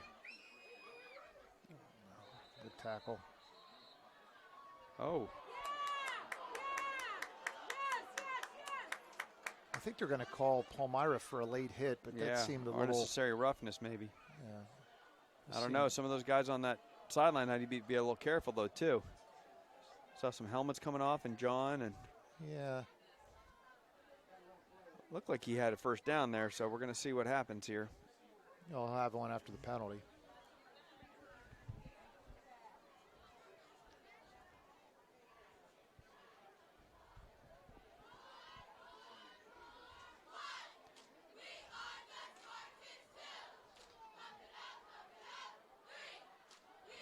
See the refs over there still talking to Coach Pope.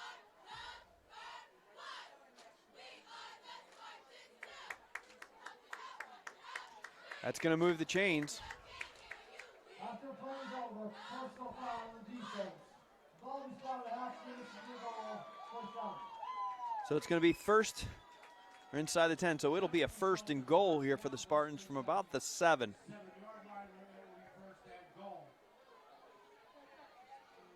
Dion.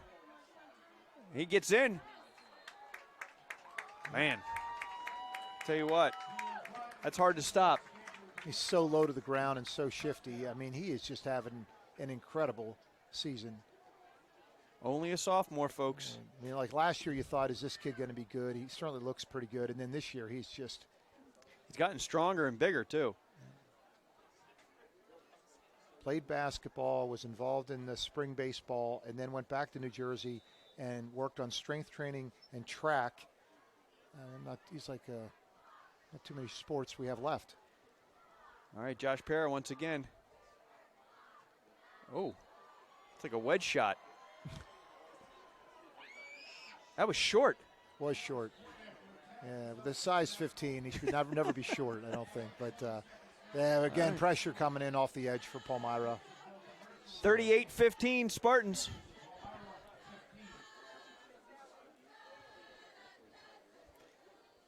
Shot of our cheerleaders there. Nice pink pom-poms in honor of Breast Awareness Month here in October. Usually our football players got pink socks or something. We do something for a game. Budget cuts, I think, this year. Jay wasn't able to afford that stuff anymore. Well,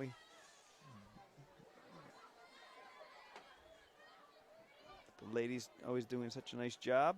They do. And once again, they're sacrificing a long weekend at home. Yeah, it took the words right out of my mouth. I mean, it's one thing to do it at a Cocoa Bean and homecoming, but, at 4 o'clock when a lot of your friends are leaving, really appreciate the sacrifice that all the people, the cheerleaders, the band. It was a nice win for our field hockey girls yesterday on their last game, I believe, against CD East. And so, it's just I want to recognize all the sports and all the hard work from the coaches and especially the players. All right, kicking it off here. Just under 2 minutes, minute 40 left here in the third period. Terrell Chadwick, a nice scrub kick up the middle.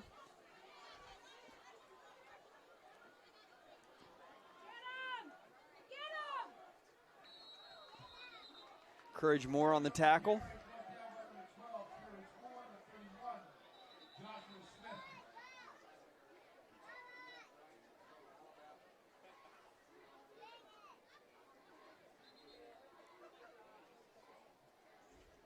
Looks like we're starting to get some cramping here.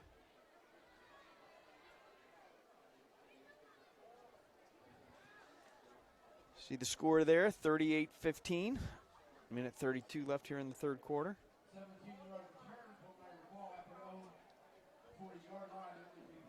Yep, you got to love that shot. You see there, Dion sitting right between his two linemen. Isaiah Morales on the right, Danny McKinney on the left. Danny McKinney has Coach Pope for class. I stopped in to see Coach Pope today, and I'm not sure if there was any extra credit points or anything like that at the end of that quiz, but nice young man, and these guys sometimes wonder what linemen don't get enough credit, and they do a great job. Well, and number 50 there, Isaiah Morales, I remember talking about him last year. I don't know what the plays, there's a couple plays where you can see him pulling, and when he gets going, man, you do not want to be in his way. It's the freight train. All right, we're going to take a quick break here while we're continuing to work on the injured player there from Palmyra. My name is Jordan Kissinger, and I'm studying the automotive technology career pathway. It's very hands-on, and I'm a very hands-on person, so it was easy for me to pick up. As freshmen, we start out doing preventative maintenance service. We work on oil changing, working on tire rotation. Sophomore year, we spent a lot of time on electrical, learning about the different fuses, different circuits, and junior year, we work on engine performance and different topics overarching like the engine. Milton Hershey definitely would have prepared me for going to a trade school. They incorporate a lot of skills that the industry has, and they bring it to us, so we always have like top-notch skills and services that will put us ahead of other people in the industry. Oh, opportunity there missed for interception. Good pressure. So incomplete pass will bring up 2nd and 10 for Palmyra on their 40.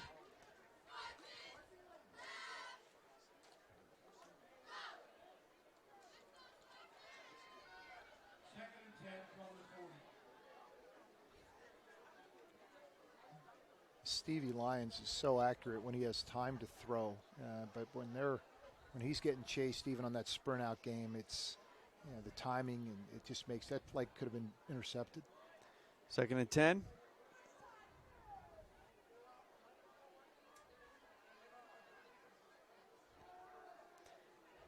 Oh, that's going to be up for pick.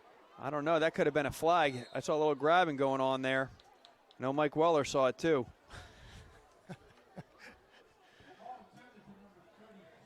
Yeah, 34, Drew Chapman. Got away with one there. Yeah, he had to turn around and play defense. 3rd and 10.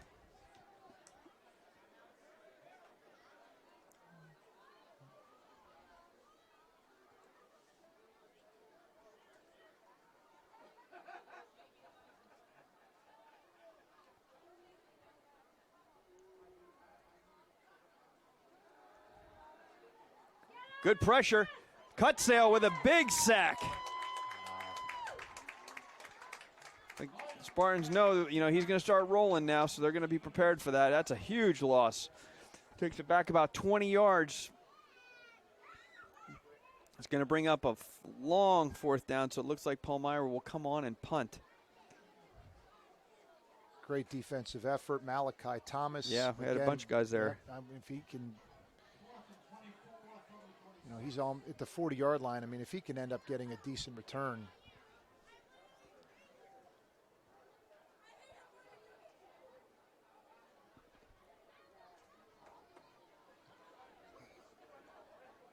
Not going to be able to field that one. Malachi's going to let that go out of bounds. Looks like about a 35, 36-yard line. Spartans will take over.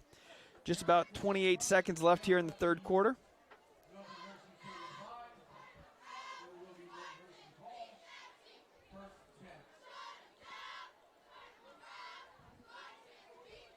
Yeah, credit Palmyra has stayed tough, hasn't given up, but you just wonder if Milton Hershey can put one more in the book. That might be just about it.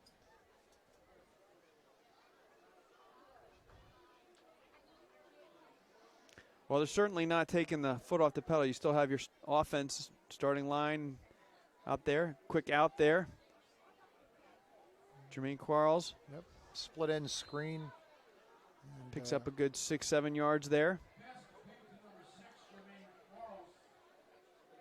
Milton Hershey's done a nice job. Offensive, quick passes, guys in space, high percentage completions. Coach Boger's going to be content. Let that clock run out for the third quarter. So we are going to take a quick break here, and then we'll come back for the start of the fourth quarter. We are a place where a kid can be a kid without the everyday worries that stem from poverty. Here, students can dream, find a vision for the future, see the world, and explore their passions. It's a place where a child can learn to believe in themselves. For 110 years and counting, this has been the mission of Milton Hershey School.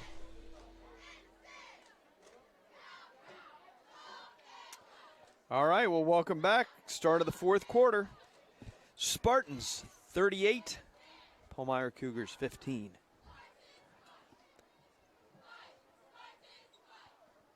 By this time, a lot of our students may be getting home, hopefully tuning in.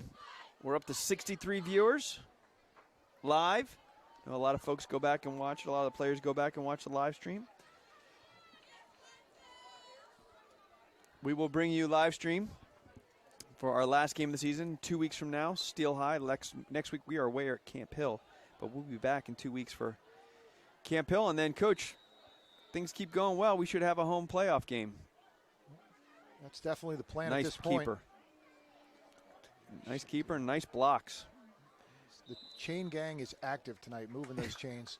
Yeah, no, I mean, it's, and like we said, 1 week at a time, one game at a time and everything like that. But, it's, Camp Hill over there next week, and then, Mackay Flowers and company against the Rollers, and they're always tough. But yeah. That will be a great end of the regular season and should be a great, great spirited game there in 2 weeks on the 25th. Avon with a slant. He's going to get a first down. It's great timing. That's not an easy pass for a high school quarterback. Tagiri has been on point last couple weeks. I mean, really, really improving. Well, and I'll tell you what, that's got to be hard to defend. A 6'5" guy like that running a slant and getting in front of you. It's someone used to coach quarterbacks. It's, equally as hard to time that up, and that's a nice pass and catch by those two guys. Terrace Wilkerson.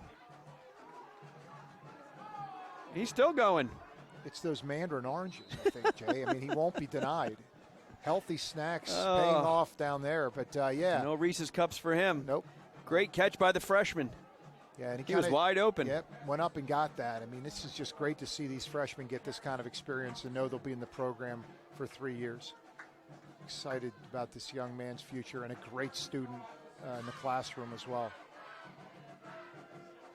Up and Dion. Yeah, you're not going to tackle him with an arm. It's almost at the soccer goal at the end of the end zone when anyone knows what happened. I mean, just lightning fast. Puts him up 44-15. Yeah. And looks like once again they're going to give Josh another chance. I'm going to try the straight toe shoe that Geyer used to use. The Mark Mosley. Yeah, just different technique. Again, Josh does all these special things and was actually in soccer, was the soccer goalie as a freshman. Yep. Oh, another. He had broken the sound barrier. Oh, we haven't made it. It did go in. Man, that was like a Ballada football. You heard the boom from the sound barrier at first and then came down. And that almost sucked back. It's almost like a Von Cross's jump shot. You wonder if it's bringing precipitation. Like, was there sleet or freezing rain when that thing came down? Anything that high should have a stewardess on it. Okay, though, Josh gets the point. Yeah, no one said it had to be pretty. Awesome. No. And again, that what I was saying earlier, that puts 45-15 and that's 30. Yeah, that's tough to come back from in the fourth quarter. Just got a text from number 70 down at Georgetown. I want to know how many touchdowns Dion has this season. I don't know if we've got that stat. We need a calculator, to be honest. Yeah, with I mean, he's adding machine. Yeah, I mean, he had 3 last week. He's got at least 2 tonight or 3. 3. He's got 3 tonight, right? So he might be getting close to 20, I would think. He has more than that plate of wings that Stanford ate there a few weeks ago, I think, for sure. So definitely. Did you hear that, Stanford? Hit me up if you heard that. Yep. That's Coach Zerbe. Supersize his efforts.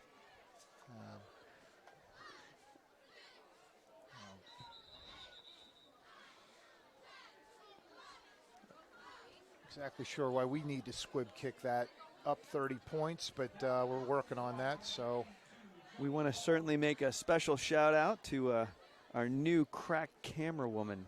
Jessica's dad is up watching in Littlestown. And that's where she rode her bike from, I think, to get back here, right? I mean, which is not an easy trip. I mean, she rides her bike to work every day, but from the 2 Mile Inn in Littlestown is not an easy trek. I'm sure she had no idea what she was getting into, and they said, you know, we do these live stream things. Littlestown is a great town. I used to pass that on my way to Western Maryland College, get my master's Inside degree. keeper. Oh, Avon. Isn't that what you used to call the Natador defense? Arm tackles, yep. Stevie Lyons on the keeper. Nice gain for Palmyra. You're going to go again. Chain gang didn't even get a chance to get set.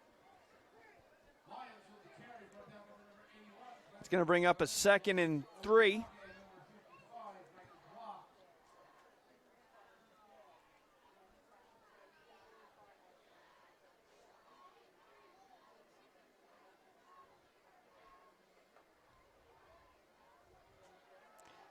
Oh, he's going to go long there. Nobody home.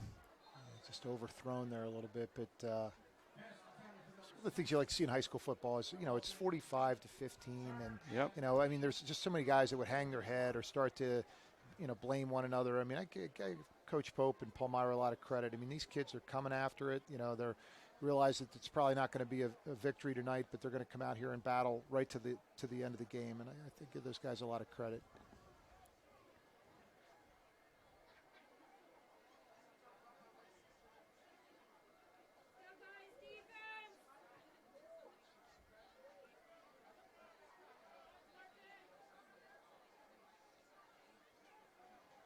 Handoff. Oh, he finds the outside. Oh, nice cut back inside. Great run, and you've been talking about him, Coach. He's been playing a heck of a game, number 5 there. Nick Walesa. Yep.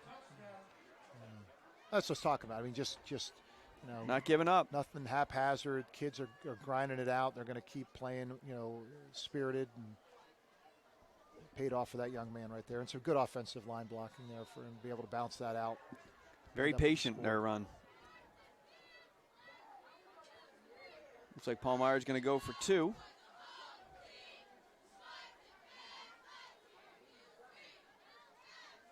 It's kind of like the special teams. I mean, it's not going to hurt you tonight, but as you get into the playoffs against some big teams, you know, we can't make it too easy for people.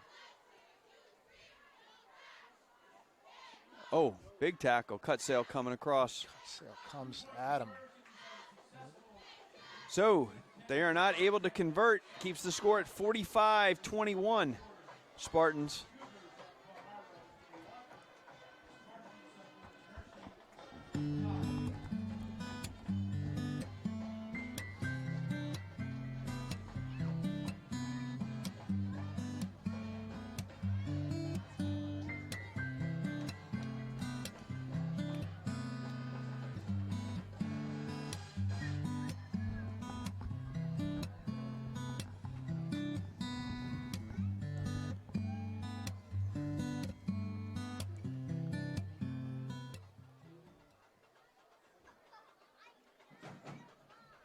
And we're back. So Palmyra trying to stay in the game, cuts the lead 45-21. 10-10 left here in the game. A lot of scoring tonight. Yeah, it has. Thinking about mentioning Camp Hill and Steel High, it's transition time next year as we go up to the Keystone Conference in football and basketball. And so this will be kind of the swan song, like the Kiss farewell tour a little bit for the Capital Division. So that'll be in Mechanicsburg and Cedar Cliff and Redland and some bigger bigger schools. So as our enrollment grows at Milton Hershey, it's time to continue to play teams your own size. Oh, they're going to try and go deeper this time. Let's see if this works, but Dion gets it. Oh, this makes me nervous. Nice tackle. I think those deep guys were a little caught off guard there. Yeah. They were just waiting for another short squib kick, and all of a sudden they went deep, and that was a really nice kick. And great advantage tackle. Palmyra there, a nice open field tackle. So Spartans will take over on their, looks like about their 3-yard line with 10 minutes left. See if they can put some more points up on the board.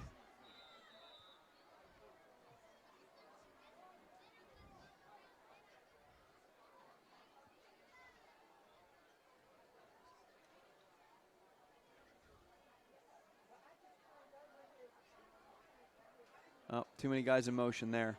Yeah, that's going to come back.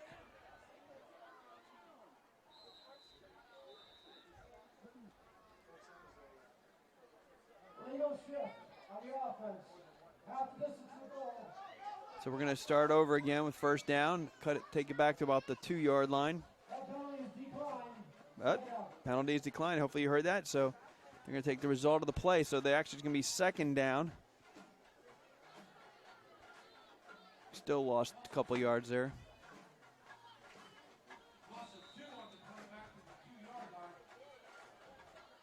Second and 12.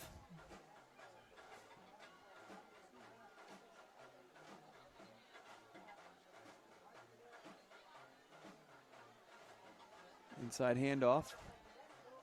Terrell Chadwick. He might have got a yard.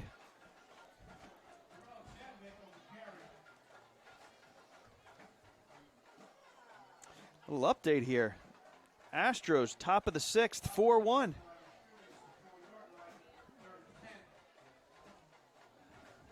We're a full sports network here. Yep. Phillies have a managerial opening as well, Mr. Garvey. Not sure if you're going to put your name in for No. Tough place to work. Got to get out of there, Tajiri.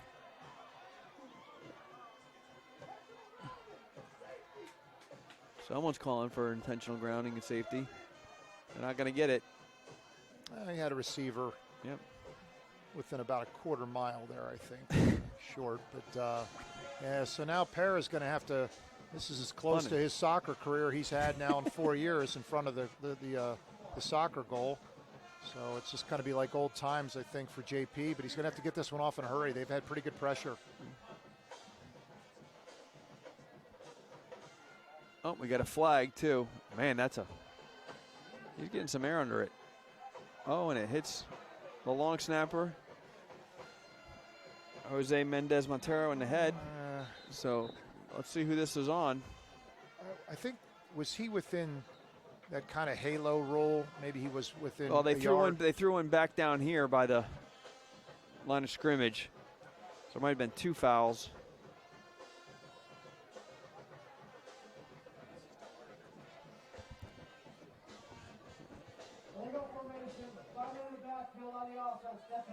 Yeah, I think it's the halo violation.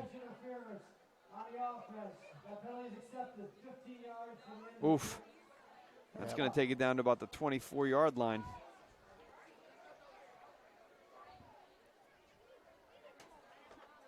.907 left.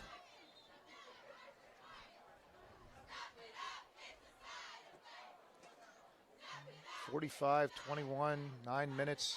Just enough that you couldn't get the mercy rule tonight and keep the clock moving. But, again, credit Palmyra for, staying tough and being resilient and everything like that. And they had, a bunch of their wounded guys out here. I think 6 or 7, Coach Pope said, were still not cleared to play. And I think certainly some guys that are normally starters. And so it's time of year, guys get banged up a little bit, aren't able to play.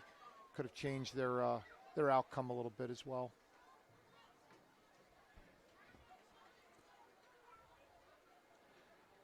So we're still trying to wait and see where they're going to get the ball on. Looks like about the 23-yard line.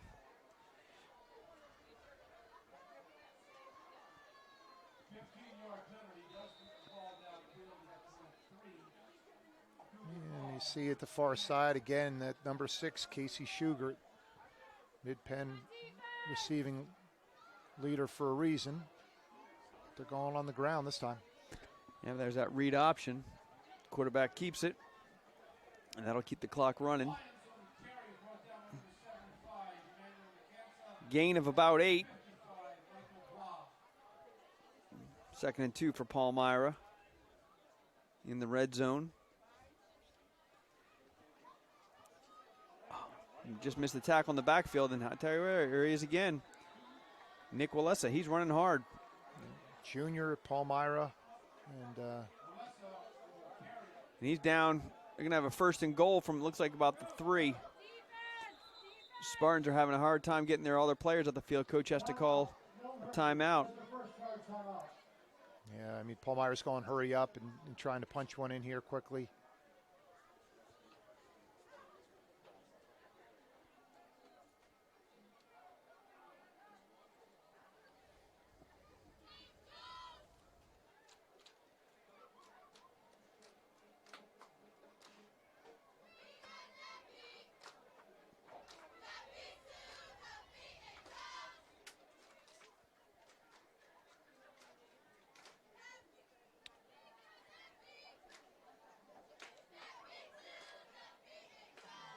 Getting the word the Patriots are up 7-0 on the New York Football Giants. Oof. 2nd quarter. Thursday night NFL action.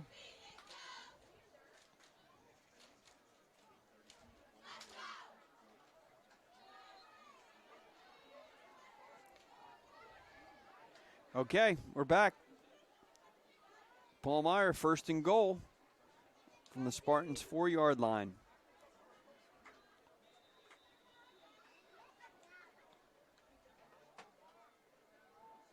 There's that toss that's been pretty hard to defend, but they do a nice job there. Avon Cross coming up. Josh Para in on the tackle as well.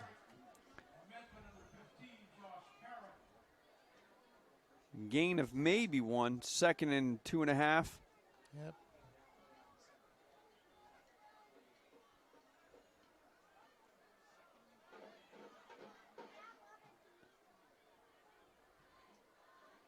Wouldn't be surprised to see the same play come this way. He's going to go inside, and Spartans doing a nice job clogging it up. Spartan defense coming alive here. Brought in a couple of their big offensive linemen, Danny McKinney and Isaiah Morales, plug up the middle. 3rd and 3. They came back with a trap or inside handoff to Acela. Gonna roll out here. Wide open. Nick Mortar with the catch. 12th senior for Palmyra, Nick Mortar. He was open, and the sprint right touchdown for Palmyra.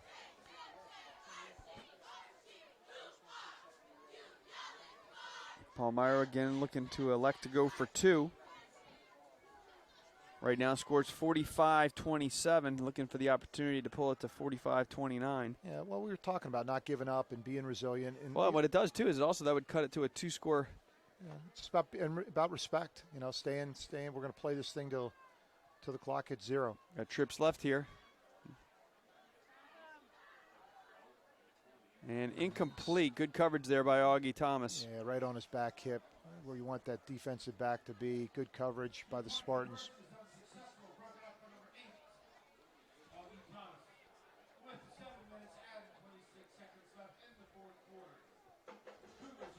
.7:26 left, 4th quarter. Beautiful night here in Hershey, Pennsylvania.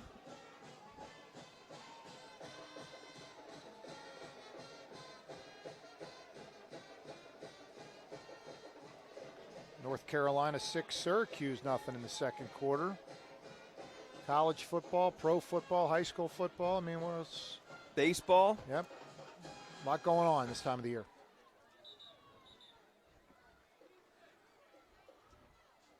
Oh, you see a shot of our band there, the tuba section. Again, as you alluded to, Coach, other kids making the sacrifice to be here, and do what they do. Dr. Varner, our director of VPA right there. Yep, did a nice job pre-game and loud and proud.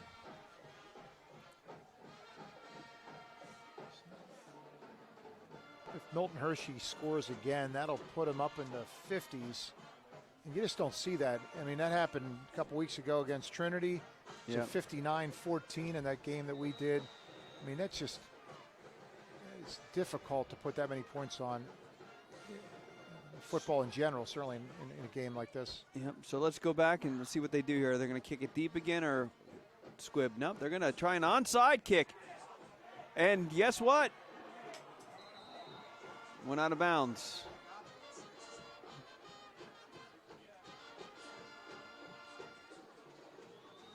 Gutsy call by Coach Pope. Like it, you know, you have to lose. You know, you're going for. It's actually a really good onside kick. Yeah, it has that high hop. Yep, had a nice opportunity there. Just looked like that young man had it before the ball just went out of bounds.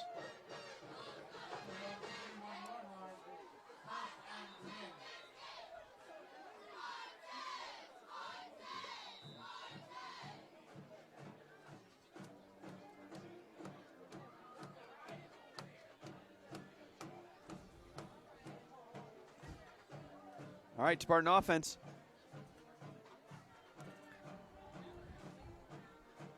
Bryant in motion. Terrell Chadwick loses a couple there. Clock continuing to run.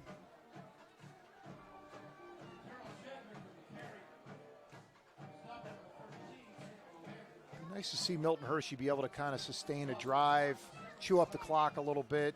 You know, not so much only on the big play, but, you know, see if we can get an 8, 9, 10 play drive and punch one in and wrap this thing up.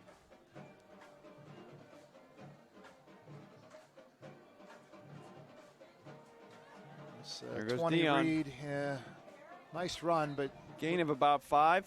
Yeah, with the loss of the first down, it's still going to be a 3rd and 6. About 3rd and 6, yeah. It's a 20 Reed option play that Coach Boger likes.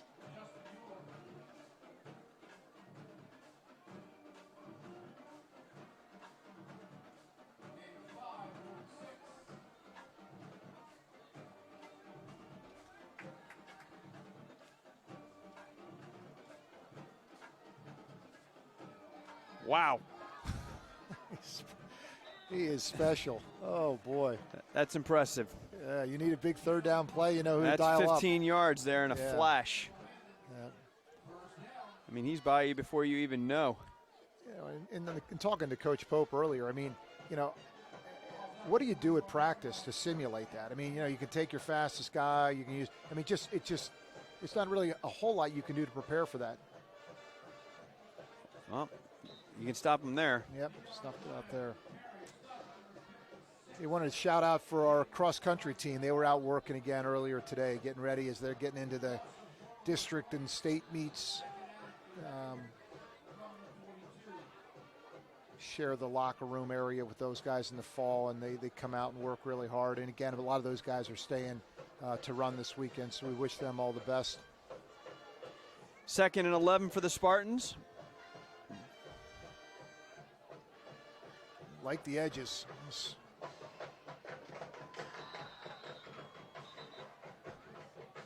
He gets maybe back 2-yard gain. Maybe a 3rd and 8. Clock continuing to run, just under 5 minutes now.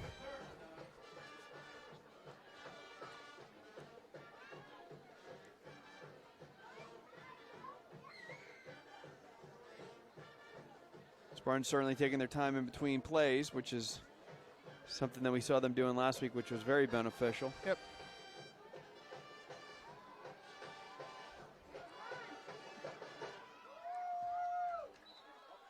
Got about 2 yards there, so he's still going to have about 5 yards. Be 4th and 5. See what Coach Boger does here. Looks like he's going to put on the punting unit.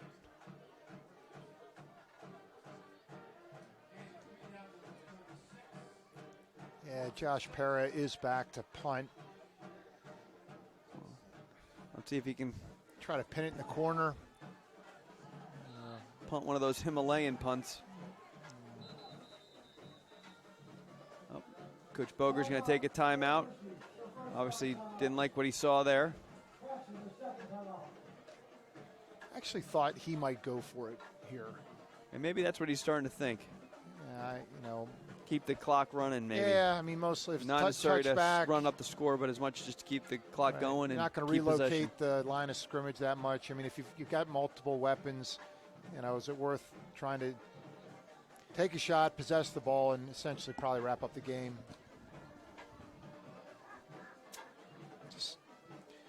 Well, and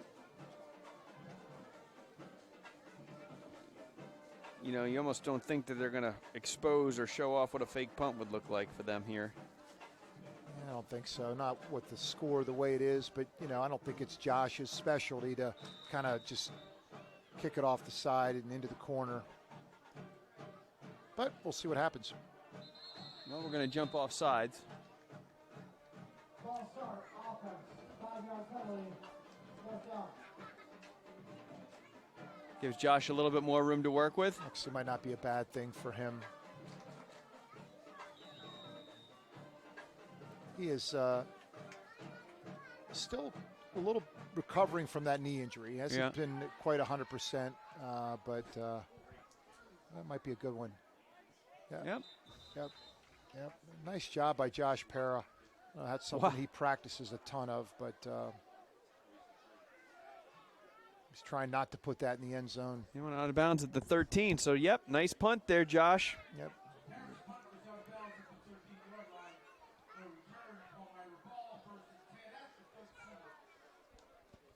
It's under 4-minute game here, Jay Garvey, so we've got to see if 3:55, 45-27. Get this thing to Palmyra's got a long way to go. 7-1. See Yvonne, deep safety now. Oh, over everybody. Right. You know, we used to kind of have that nickel coverage, and nobody would get behind Yvonne. You know, so no deep routes. Keep everything in front of you, and you'll see the guys with a little bit softer cushion now. You know, back to about 5 yards. Just keeping everything in front of you. Try to keep the clock moving. Catch the ball in bounds.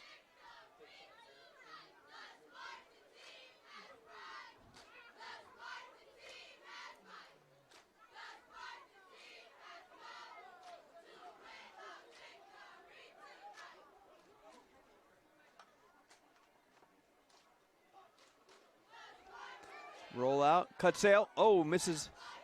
That one's got a lot of air under it. Yeah, that's going to be picked off. Oh, almost picked off. TJ Hull unable to catch it, but certainly playing good defense there. Meaning their offense is playing good defense. Yep. But there. Yeah, TJ should have had that one probably. Bring up a 3rd and 10.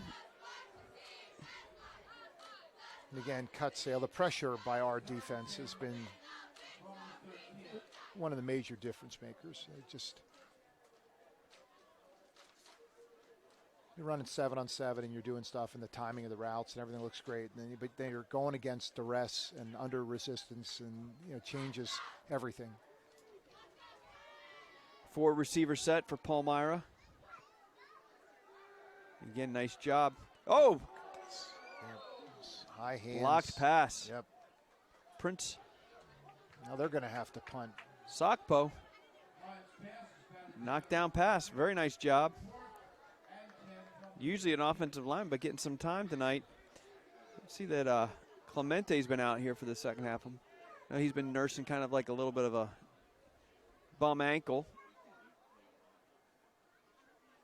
So Palmyra's going to have to punt it here. And again, Malachi Thomas, it looks like deep to receive. And right to him. Yeah. Able to get away from the first guy. And put on the Jets. There went the clip. Yep. 55. I hate to say it, but it's almost a certain that we clip on a punt return these days. Well, and he didn't have to there. I mean, that young guy was never going to make the play, so it's just you can't. That was due a good intentions, but just not smart because it ends up negating a big return. And we. You see there, Coach Boger getting on him a little bit. Yeah. You expect a little bit more from your senior. And like I said earlier, great intentions, but the kid wasn't going to make the play anyhow. It's just not smart, and it negates a big turn for the Spartans. So that's going to bring the Spartans back. So with just about 3:25, Spartans will take over. I would think we're going to see a lot of running here. Keep that clock running. Yeah, I mean get some first downs. Got to get home for the 10 o'clock news, Jay. So I got to keep this thing running. This is true. You got to work tomorrow. Tomorrow's Friday. Nice play. Sam Landon coming up and making a nice play there. You got hurt tackling Dion. Every time there's gets a little chippy out there, Josh Parra is always there to be everyone's peacemaker, certified in peer mediation, I believe, since his freshman year at Milton Hershey. So I think Josh doesn't want anything to delay the game. Right. He is the new poster board for the SEL component. Captain Compass Project. Fake scissors trap. They're not going to go anywhere. So Spartans, they hope to run this out. They're going to have to move those chains. Yeah, have to do it one time. It's going to be about 3rd and 16. Time. Oh, Palmyra's going to call timeout. Coach Pope again. He's not giving in.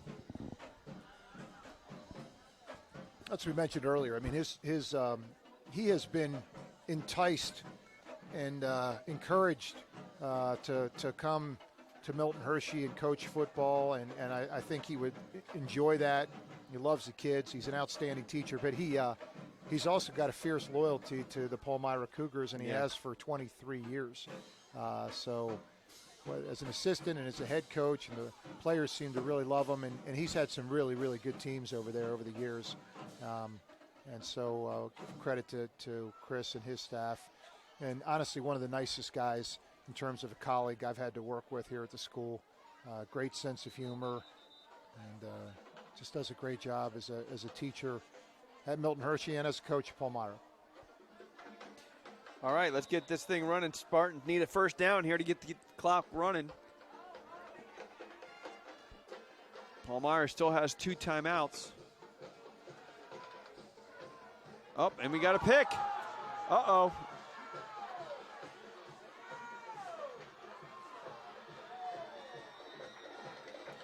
Well, Palmyra is going to take over inside the 30. Sella, offense and defense and special teams. The kid has been everywhere for Palmyra.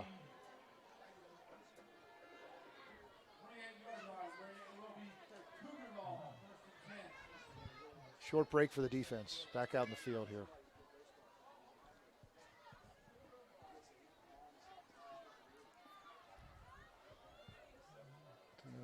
I would think Palmyra's not going to waste any time here. Nope. Nope, keeper. Careful about moving that ball around. Gain of about 3. It's going to bring up a 2nd and 7. Clock, though, continues to roll. Palmyra still with 2 timeouts. Stevie Lyons on the keeper. Imagine they'll try the air attack here, see if they can get something shot in the end zone. Yep, he's going to look for Sugar on a crossing pattern. Gets the first down, so that will stop the clock momentarily.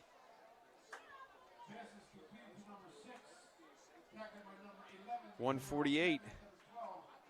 Dennis Moore was on the call last week or 2 weeks ago, I guess, and talked about coaching Casey Shugart in Little League Baseball. Oh. Back to him again. Yep, good defense there by Courage Moore. He's unable to catch that ball.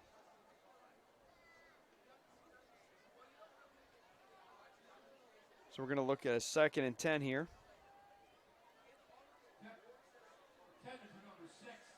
Been impressed with Lyons' arm. He can throw it on the rope, and you know, some of these have just been in and out of the hands. A couple drop passes that would have kept them in the game, certainly more in the first half. But he's got a few more shots at the end zone here before this one's over. Certainly has done a nice job putting it into small space.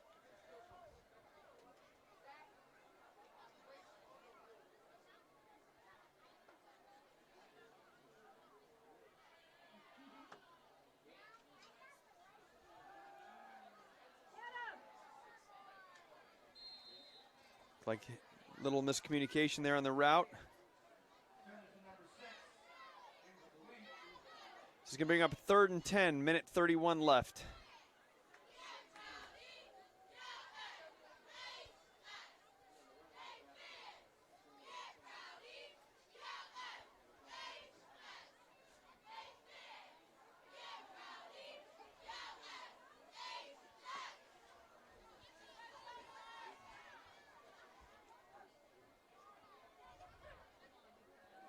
Third and 10.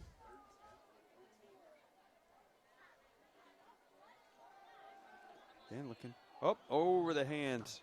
Had him. Coming out of the backfield, so it's going to bring up a 4th and 10 here. Yeah, big play for Palmyra. We've said that many times tonight, but this is it for them. Yeah, this last opportunity. It was a little quick out to that Jacob Daimling, and it was a nice idea. Just the ball just a little bit high.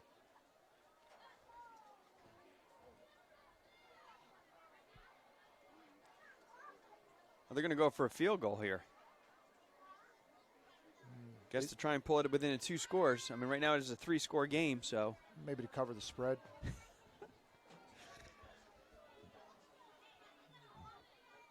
That's a pretty healthy field goal right there. 32-yarder. Snap is good. Hold is good. Kick is good. How about that? Nice.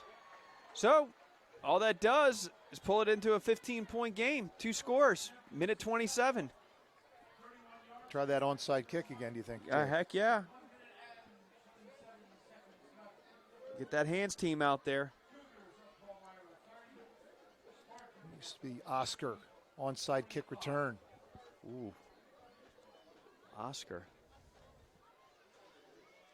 Were you on the Oscar team in high school? Didn't even come close to winning an Oscar. The JV Oscar team probably, but yeah, no.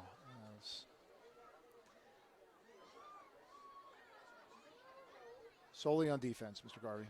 Oh. Mr. LaGuardia, do we still have that picture of him from high school football? No? They you have it on your wall at home? That was burned. Wow. That's over in Kinderhouse, I'm sure, somewhere.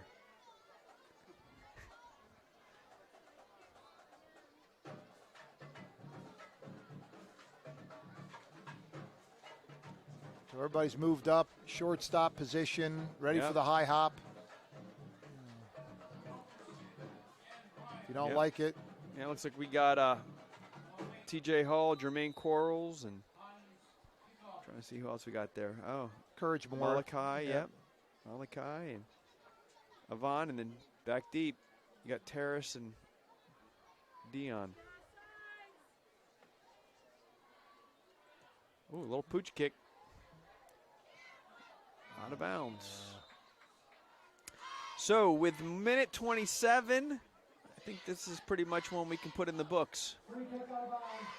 Spartans should be able to run this out, although Palmyra does have 2 timeouts left. See what Coach Pope wants to do.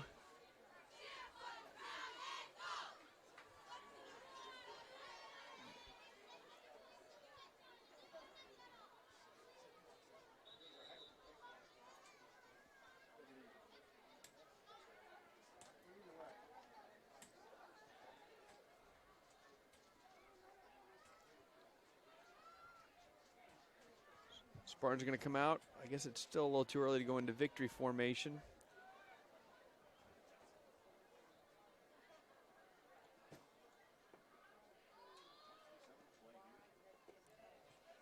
Jerry's going to keep it himself and run out of bounds.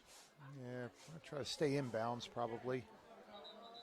He's trying to get upfield, but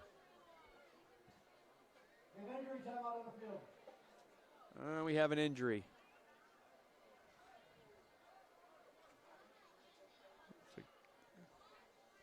can't tell who that is right now. I think that's Prince. Prince Sockbo.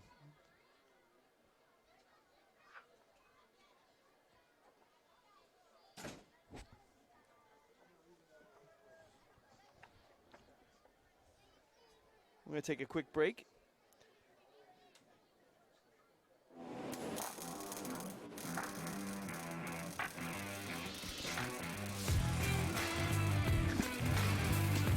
to this class, I want to start like another, learn a new thing.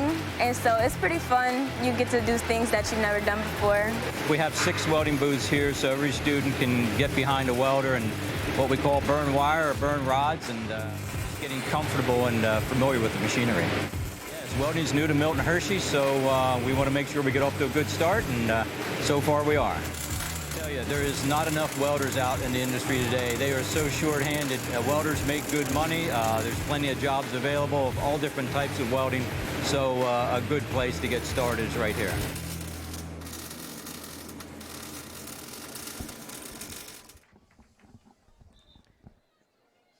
All right. There's Prince Sakpo, injured Spartan, but he seems to be okay. He's hobbling off.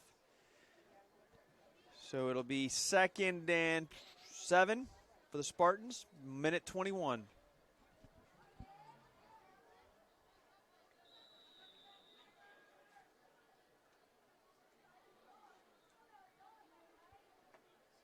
Deion Bryant carries. Chris Pope going to call a timeout. Timeout. Palmyra as the second charge timeout.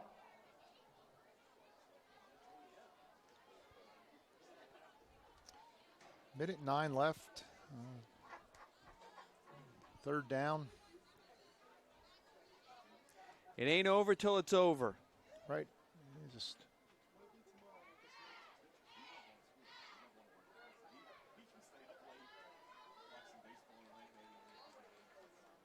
Well, Chris doesn't have school tomorrow. Teacher in service, though, they do. Yep, so no papers to grade per se, but he is going to have to come in.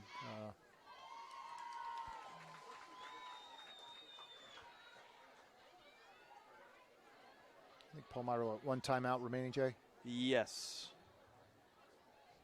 So I would think if we can get a first down here, one more timeout is not going to make a difference.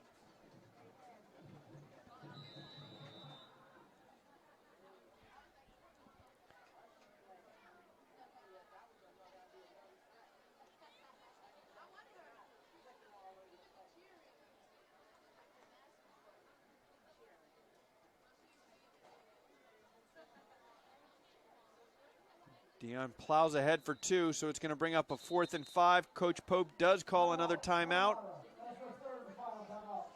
So it'll be 4th down, 4th and 5 with a minute, 1 second left.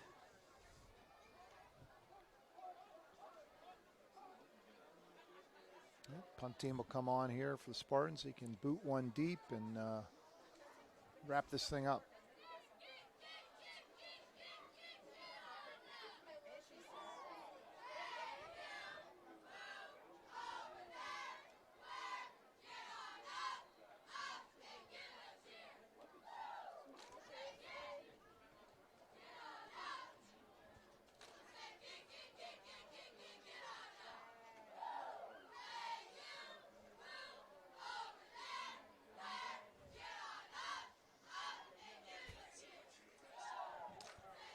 Okay, Spartan's going to punt it away here on 4th down. Minute left. Barring a disaster.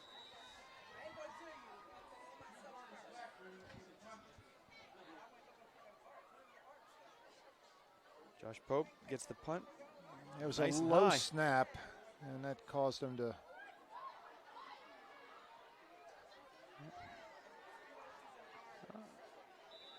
Runs off 12 seconds. Nice high punt. So Palmyra will take over with no timeouts. 49 seconds on the clock. Down 15.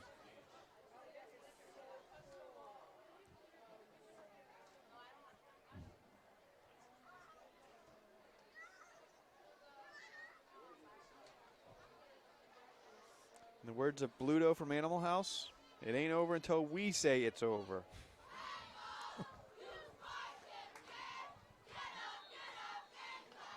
Animal House, or was that Old Dominion, Jay, when you were in No, college? come on.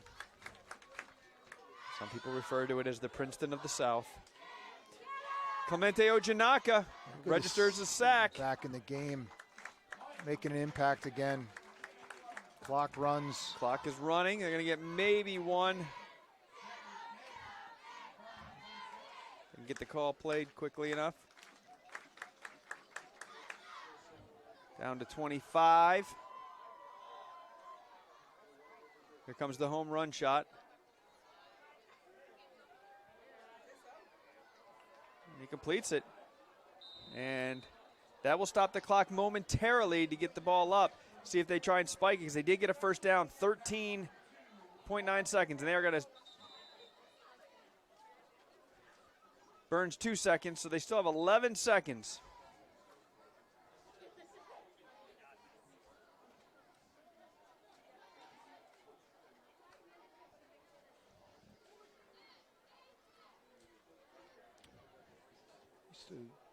Possibly can't get the end zone here, probably. Maybe a little hook and ladder play. Ooh. Lateral possibility here. A little annexation of Puerto Rico play from Little Giants. Nobody? Okay, never mind. Trips at the bottom, 4 receivers. It's like pressure coming. Oh. Get out of bounds. Okay, well, there's 6 seconds left. Just trying to get a long field goal? Trying to get within striking distance. Might be Gus the kicking mule. Continue to try and speculate. Doug's got nothing.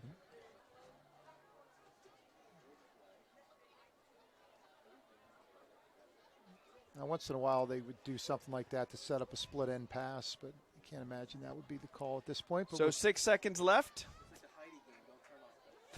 3rd and 5, just across midfield.